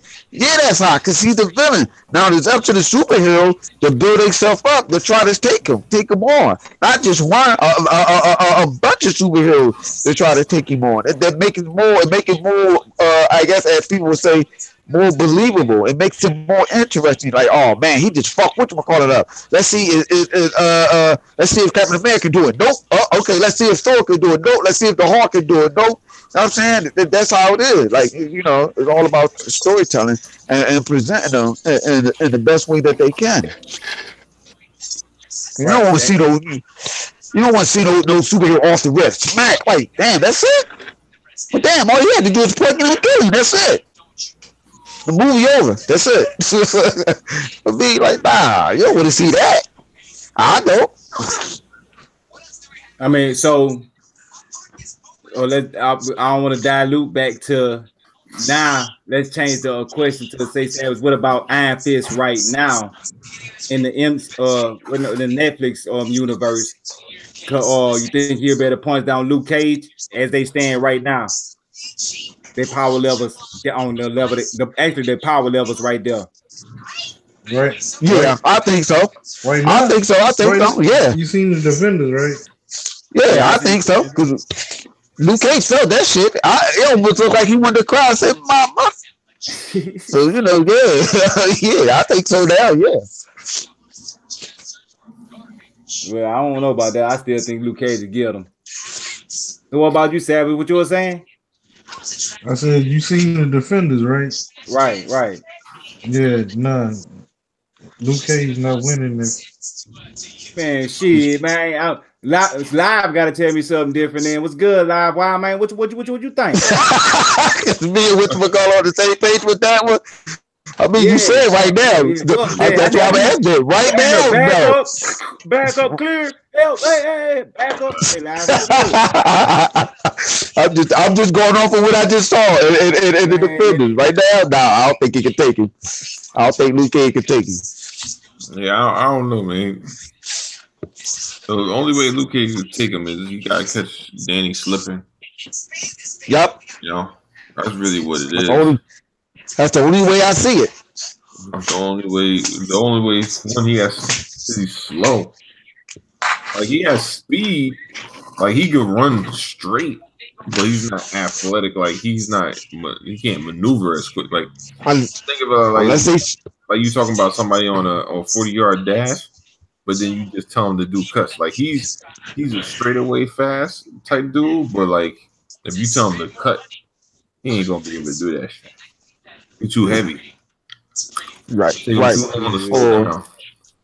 not. I don't know. He's something. I say that he's something. No, but think about it. You try to slow down, the ground will start giving underneath. It's like no. I get what you're saying. It's like okay. Let's look at it like the animal, like a cheetah. On a straightaway run, a cheetah is fast as fuck. If we were to run down a city block, like four city blocks, 4 fucking city blocks, long as fuck, and you running, and you're ahead of the cheetah, you running, that cheetah gonna catch your ass. Now, if you get to that corner before that cheetah, or you cut down one of them blocks, the cheetah gonna have to slow down and try to come back after you. That's like Luke Cage. He can't cut like that. He's like a cheetah, straight run, bam, he can catch you. But other than that, nah. You get that corner. I mean, yeah, you cut that corner, you slow down his momentum. He's like, oh fuck. Luke Cage is more like a hippo. You go, oh shit, this You went all the motherfucker, way this there, bus. huh? Here Nah. we go. Here go Donald Trump. Donald Trump comes out. Listen, I'm telling you, because a cheetah can cut faster than Luke Cage could.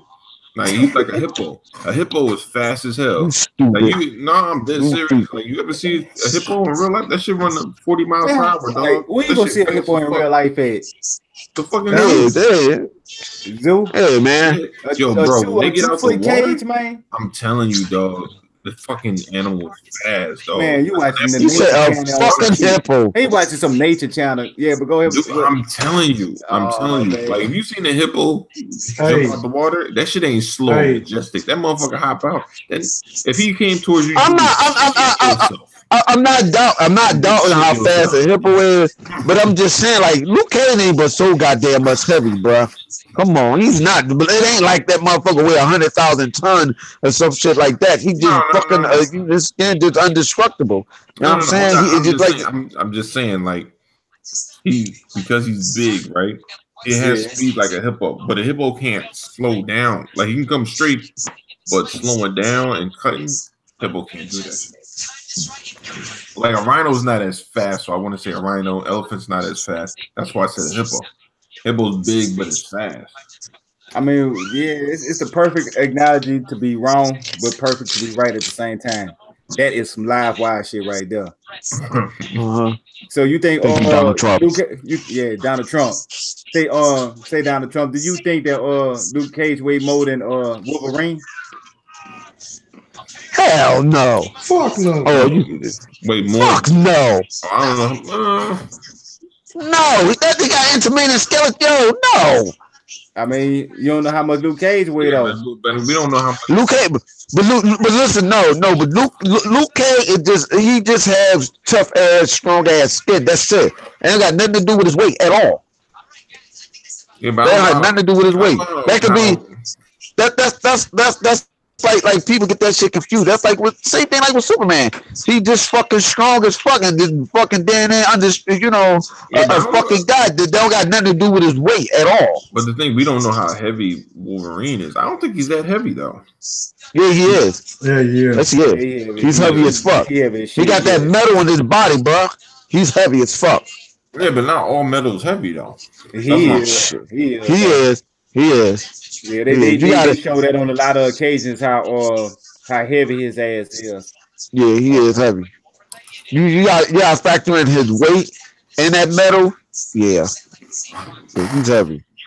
Yeah, because if he wasn't heavy, he'd be a lot more agile then. Yeah. That I think who's the best person with best? I think the best person with agility in the Marvel world, I think, is Spider-Man. I think he's the one with the best agility and all that shit. How flexible and all that shit. Yeah, Paul. No, if you want to say the most flexible, I would have to go with Reed. I can't even think of his last name. Fantastic Four. Reed Richards? No, I mean, I'm talking about being like real agile. I'm talking about like I'm saying like that. That's a tough one between Spider-Man and Daredevil. You think so? Daredevil. I don't think Daredevil on Spider-Man level. I mean, like really? Spider-Man. You see how flexible Spider-Man is. You see how he can twist it. I can understand your argument, but like I said, I'm a comic book diver. Spider-Man said himself that Daredevil is just as far as on par with his senses as Spider-Man is with his. Oh, so pretty much, he's what they call that? What the whales could do? Sonar. Sonar. Yeah, he got sonar since the Spider-Man guy act like fucking crazy ass spider sensors that let him know when shit is. Women call it their intuition. No, with Daredevil, no, man, nah, dog, come on. With Daredevil guy is sonar like a bat. That's what the fuck he got. His shit is more like a bat sonar and stuff like that. That's what the fuck he got. Spider-Man senses let him know like what's about to happen. Somebody about to fuck his ass up. Now, depending on who's on move more faster or more fluently, that means you would have to look that shit up. And that's what Savage Carter come in with. That's what I just. I don't know, man. They didn't say it's even between Spider-Man and Daredevil. Damn, that'd have been a good one. I would have to go with Spider-Man. All right, hold on. Which Spider-Man? Yeah. Which Spider-Man? Are you talking about Miles Morales? Because his shit is better than Peter Parker. Regular Spider-Man.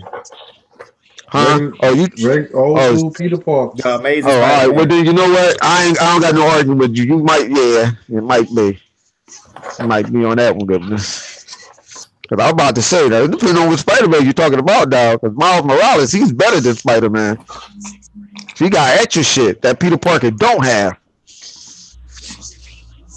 Hey, speaking about extra shit, say Flip, what movie you said that just came out, or that's a must-see anime? The Death of Superman. They redid the Death of Superman over.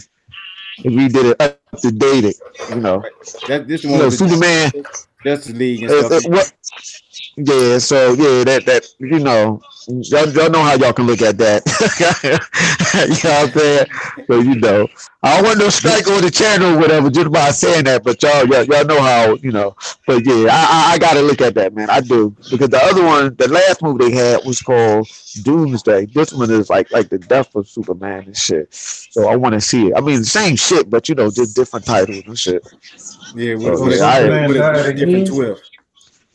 What if Superman don't die? What the fuck he don't die? All the damn characters in every comic book die. They don't never stay dead, never. They never stay dead, man. Every character die and come right back. But they just doing it over again, like him fighting Doomsday. It's called the Death of Superman. Yeah, and it's crazy that we were speaking about people dying a lot, and I was saying Dean off of Supernatural. I think that he was the comic book character because he do the same exact thing. But the Batman, this suit, the Death of Superman, that one is this one. It's the one with the updated Justice League. Almost Justice League in this. To me, it giving me a injustice feel. Like I wonder if they're gonna, because I ain't really hear like what storyline they're gonna go with on this one here, or if they're gonna go with the injustice storyline. Now that would be one I'd like to see. I mean, just think about it. You know what I'm saying? All the characters, man.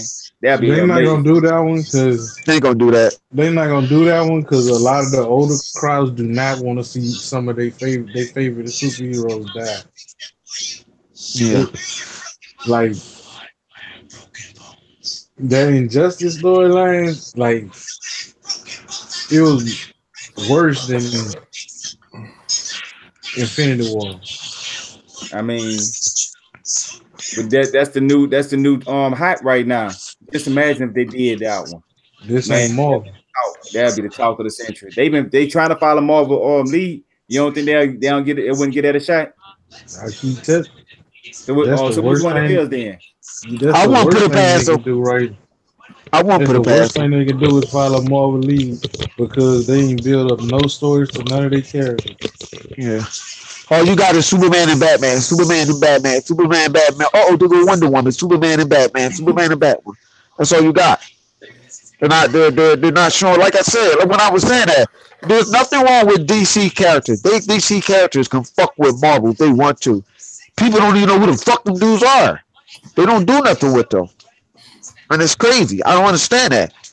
You got fucking characters that are on par, but they don't do nothing with them. I don't understand that. That's mind-boggling to me. Like I don't get it. I just don't. I don't understand why DC does that. Finna come out. You got Aquaman finna come out. I mean, they may go diving with him. I mean, so that might be what you saying is probably what they're gonna try to do. I'm hoping they. True, but we already know about Aquaman. Like, yeah, I'm just saying. Even I mean, even down to Aquaman, they don't even they did even that they don't even display Aquaman. Are we talking about movie wise? They don't do nothing with them character. No, Nothing. The crazy thing is, Black Panther became huge, but that's not how he was even within the Marvel universe. He had his cult, fans, but he was never like on par with Spider-Man. I mean, he was a B-list character. Who you were saying? Black Panther. As in popularity wise, now he's potentially you talking about pop? Yeah, popularity. You talking about popularity? Yeah, I mean, it did okay. It still did good in a comic. I mean, in the comic books and stuff for it and so, but like you said, popular wise. Like everybody, oh man, I want to be. Nah, I don't know what they're thinking about. But he just shot up to a A-list character now. Yeah. What the fuck? Yeah, you ain't lying on that one.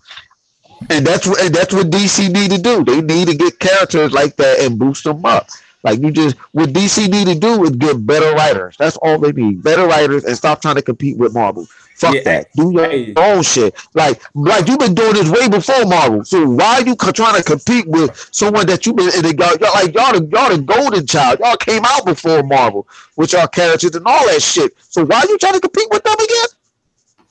I don't get it. Like, yo, you only had to do that. I mean, Go ahead. Yeah, no, my bad, Flip. Hey, think about this here. Now, you can't compete with Marvel on the level of writing, so they gonna outshine you no matter what. Because think about this here, Marvel have writers that's coming from Disney. Man, think about it. Who haven't seen like Bambi? Who haven't seen The Lion King? And all these movies here to this day, if a grown person watch it, they have a deep enough story where even a grown person will get into the story. So I mean, all of the Disney movies are made like that. It's not even. Go ahead. The movies about these superhero movies that are actually good are directed by people who was fans of these characters. Right. If you get somebody to direct a movie that they really have no interest in, you're not gonna get a good movie. Right. I mean, right. And I was saying I was basically saying that's the pride Disney have behind the writing. They got the stamp of that castle on it. The writing is always going to be A1. The production is going to be A1. You got Pirates of the Caribbean. Just think about stuff like that where the writing is amazing.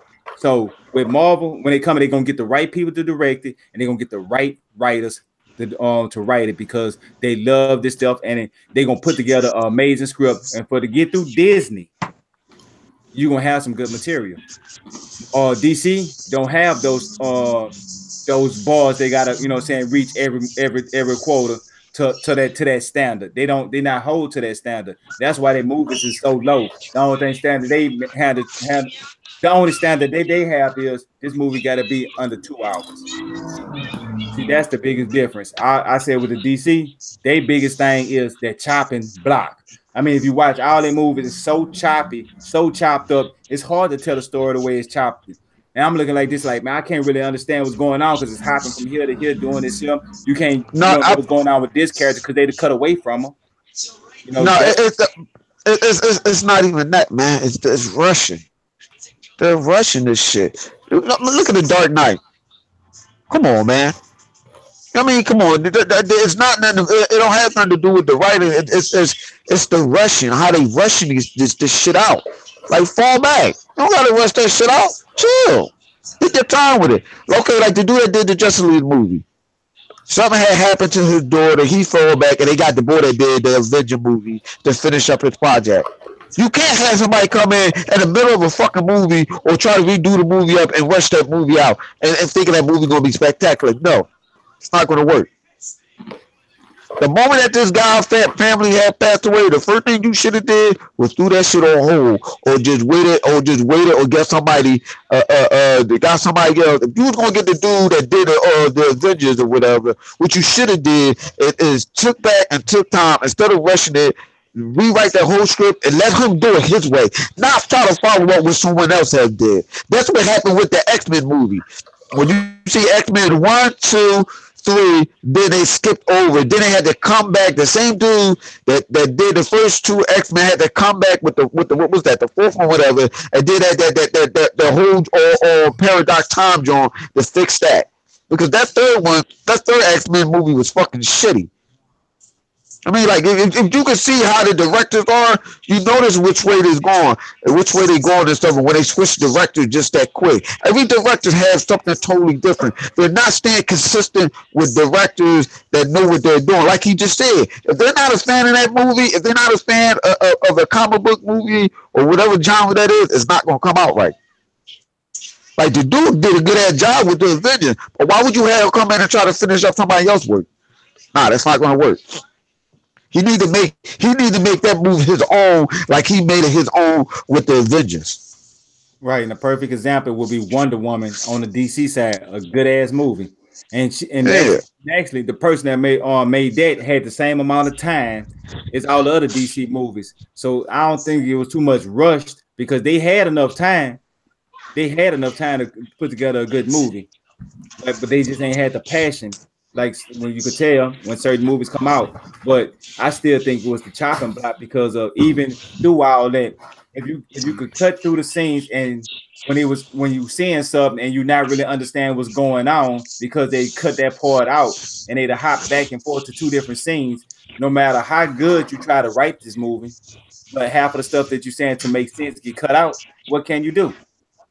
That's why I say the chopping block is a. This is what you. No, that's what I'm saying. I don't think that we had to agree to disagree. It's not the writing. I'm gonna give you an example. Green Lantern. The writing for Green Lantern was fucked up. It was doomed. Green Lantern, that movie. It was wrong. Not only you see, look, you don't even remember. That's how fucked up it was. You don't even remember the movie. I deleted that movie. See, I got a little flash popping in my head. Delete, like, coming back. Delete. That and the actor. You shouldn't have picked him as Green Lantern, and the writing was fucked up. Yeah, that movie that was terrible. He did. For example. I just like the fact that he made fun of Green Lantern and Deadpool. Yeah, that was funny. Yeah. That was funny. That was funny. Please don't let me wear a green tight leotard. It was like, that was funny. He's like, don't let it be CG. Yeah, Deadpool is crazy. Mm-hmm. That was too much. Like certain movies have too much of anything will make a movie bad. Right. You need an even balance. That's what I'm telling you. Like the movies, some of the movies that they don't have problem. They got good, right? It's just the way that the directors are going with it. Like, no, I want to see the. They give the directors have power to change shit around if they want to. Because the film guy, when he said I forget the director name that was doing Justice League for his child passed away. They said the way he had it. His vision of the movie would have been a whole lot better. They're like, what? Because he got stuff on film that he was going to do and was going to show, which we would never get to see. I don't think we're going to get to see that. Even as a deleted scene, we're not going to see it, and it's not going to translate well. He said it. The camera guy, he said the stuff in there was better. Superman was supposed to come back with the black suit and everything. He was supposed to do the way he was gonna come back from the dead. That's not how he was gonna come back. None of that shit. He was saying that shit. Like, wasn't supposed to come back from the dead that way. Yeah, I'm hollering at y'all later. I might be my Xbox Live. I gotta go do some stuff before I go work tomorrow. His boss telling him to get off. His boss is his daughter. Hey, yeah, go ahead. We got one last topic to get through. Right, so you ain't missed nothing, man. Appreciate you for coming through, man. Live wire, you know what I'm saying? Be cool. Yeah, no doubt. Thanks. All right, take it easy. All right, live. All right. Yeah, so let's got this one last thing. Ask y'all before we get up out of here, because I know it's late for everybody. I'm at ask you, Savage, first though. So since you ain't seen them but a couple of episodes, where you place this at on the overall scale on the Netflix? You know what I'm saying? Best to worst list so far. Where it look like it's gonna be sit at for you, just as of so far. Number 2. Okay, is the second one? What was the first one? The Punisher. Okay, Punisher number 2. And which one is on took the on place of what's number 3 now? The new number 3. Daredevil. Okay. That's what's up. That's what's up. All right, so what about you, Flip? Well, the one that would be at the bottom from what I seen would be even though I'm gonna give it a shot with the second season is Iron Fist. Anything else in the middle, any one of the movies in the middle right now. But the top one, which you already know, is Luke Cage. Oh shit, Luke Cage, the top one. So anything else would be in the middle because I would have to go see it. Like watching 1 or 2 episodes is not enough for me to sit up here. You haven't seen The Punisher. Yeah, I didn't see The Punisher. Okay. No. I seen 1 episode of The Punisher, 1 or 2 episodes, and I don't know what season that was. I'm gonna tell you that I don't know what season. I'm assuming that it was the first season, but it was. That's not enough for me to say, oh nah. The same thing like with Jessica Jones. I see probably about 5 episodes of Jessica Jones, but that's still not enough to because it's more episodes or whatever. So I just tell you my low and just tell you my top. Anything else, all the other stuff is just in the middle, which I would have to go back on and watch them fully.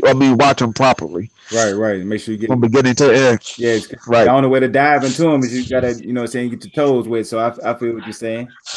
Right. But yeah. So that's how it is. Don't mean that. Just because some of it I don't like, don't mean that Because some movies and stuff like that, FTV shows I watch, I had to motor it through. Some of the episodes I may not like to get the whole full picture. You're like, oh shit, that shit was nice. Now it makes sense.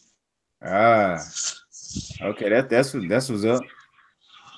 Well, since you, Mr. I haven't seen half of the shows, you know what I'm saying, got a top and a bottom list and everything else in between list.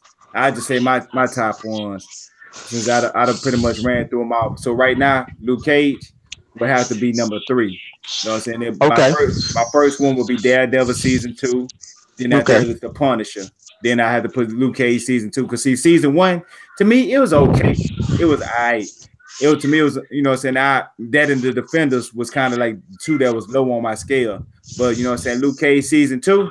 They really put that whole season together where I'm actually feeling this one a whole lot more. To me, I'm not comparing it to Black Lightning, but Black Lightning was the show that shocked me. When I said, well, I don't think I was gonna like Black Lightning. Then when it came out, I said, oh, okay, they actually put some thought behind it, and I actually liked it. So that's why I kind of compared to this. Like I thought Luke Cage season 2, I was gonna go into it not really liking it. And then when I got to the 3rd episode, I'm like, oh shit, I really like this. So it's actually exceed my expectations. So that's the only reason why I was comparing it to Black Lightning, because Black Lightning gave me the exact same feeling. So it'll be my my top. It'll be my 3rd one. So yeah, it's in the top 3. It made it in there. It'll punch its way on in. I ain't think of that one. Damn, you gonna throw a curveball through Black Lightning in there? Oh man, you got go for that one. No. I was just saying why I was comparing it to Black Lightning. I was about to say, man, you wrong. You threw that in there. I was about to say, shit, if it's gonna be like that, for me, it would be Black Lightning all day. You know what I'm saying? But I don't blame you. Ain't nothing wrong with that. You do have to have a margin or something like some type of comparison to make you know. Right, and it was just more of I didn't think it was gonna be good, and then it surprised me.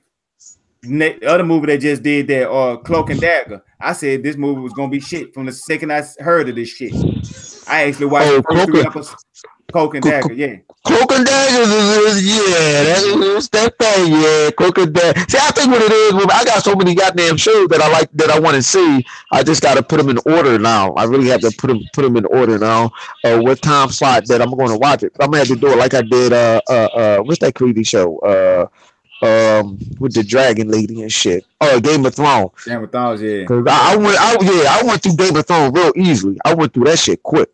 Now, Phil, check this out. Check this out. Let me tell you about Chuck. Go ahead. Chuck called me one day and asked me, "Oh shit, hey man, you watch the Game of Thrones?" I'm like, "Nah, I ain't watch it yet." Man, that show the shit, man. You need to watch it. That don't sound nothing like me. I plead the fifth. Drink the fifth, plead the fifth. No, you did. Yo, my cousin did that to me. Look, you know, my cousin was telling me. Now look. This is what he do. I go in about 3 seasons. Called Chuck. I'm like, say, cuz, why you ain't tell me this was gonna happen like this? You're like, don't tell me nothing about the show. I ain't watching it. Come on. Come on. You gonna tell a man the show is fire. So what the man done got in deep, you know what I mean, knee deep inside the movie, the show and stuff, and you like, oh man, you done fell off. You can't do that, man. You can't do that, man. That's a penalty. No, the whole time, hey, look, check it out. I was like, man, Game of Thrones, you know, it's gonna be shit. It's the shit, man. I gotta go check it out, man. You know about Game of Thrones, and you know, I'm hyped about the show, and that's how that played out. That's how it played out when I thought I said it. How it played out. Yeah, you tell me, yeah, man, you need to go watch this. I mean, you know, I always heard good things about the show. It was a show that I like. I ain't watching that bullshit. I watched it. Hold on. Hey, next thing I know, season 7. See, next thing I know, I'm on season 7, the last episode. That's how I was watching them Joan back to back. I'm like, yo, this shit is alright. Hey, why did I even doubt this? Hey, know what I was just thinking about? What just dawned on me? Wouldn't it be nice right now if Microsoft would have stuck to their guns and we would have still had Snap, where we could have been still playing the game and boom, and be able to watch one of our shows that we wanted to watch. So just, you know, you sitting back playing some GTA and you can have like all your shows. You can catch up on all your shows and game at the same time. Man, that was, to me, that was genius. And they you know what? From backlash. Boy, I was pissed. You know what? Interesting fact. Fun fact right here. I was telling this to somebody else earlier today that people don't know that when you had Skype, you can play the game and still be on Skype. Right. With multiple people and still be on Skype with that Connect camera. A lot of people didn't know that. A lot of people, because I tested out this to fuck with my cousin and my homie, so I'm up there talking and stuff. I said, yo, y'all can still see me? They say, yeah, we see you all playing with the controllers. I couldn't see them. Then I figure out how to open up the window and then sitting up there playing the game and shit. Yeah, you can snap it. I don't know. Yeah, I don't know why they took that. Why they I don't. Well, the memories. That's all I can say. The memories. I know why they took it away.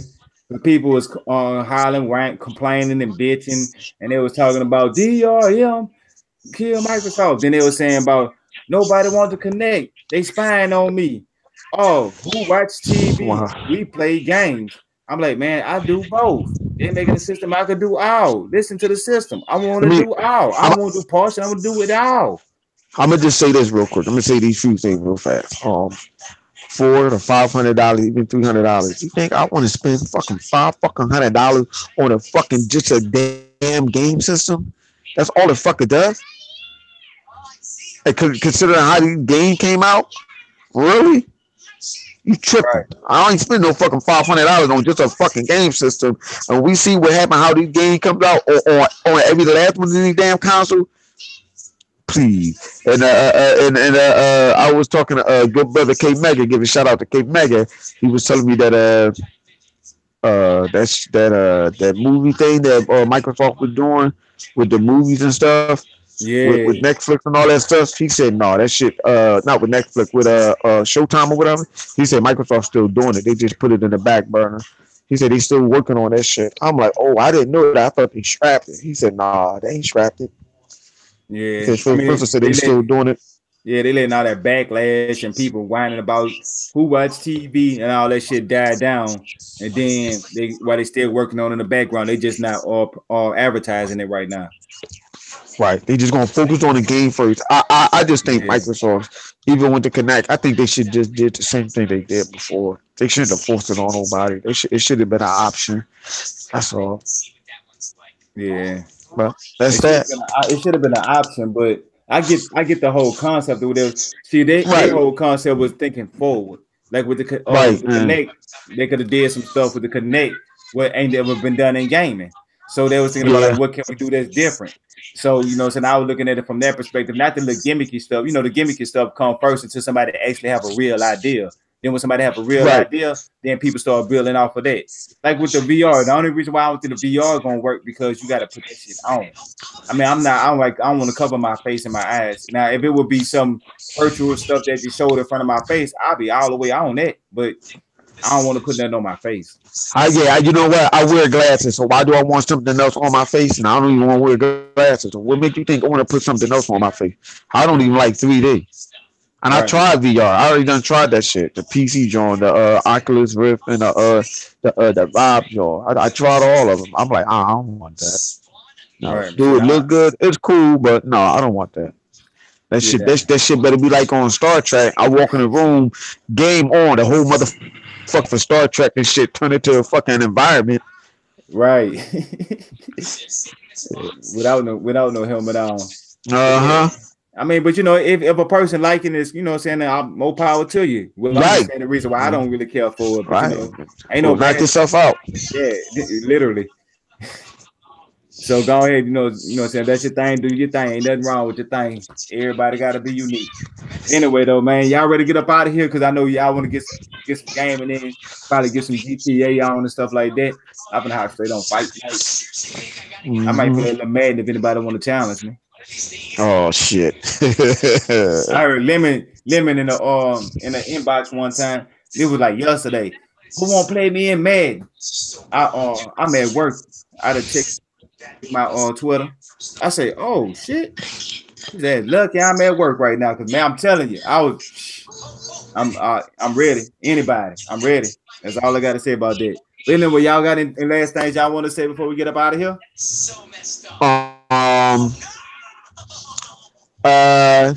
Check out the DirectX show on Sunday. I'll be on there. Look me up on Twitter, Flip Money 1975, Xbox Live, Flip Money Online, and you can check me out right here, baby. Right here. I shouldn't have to say no day.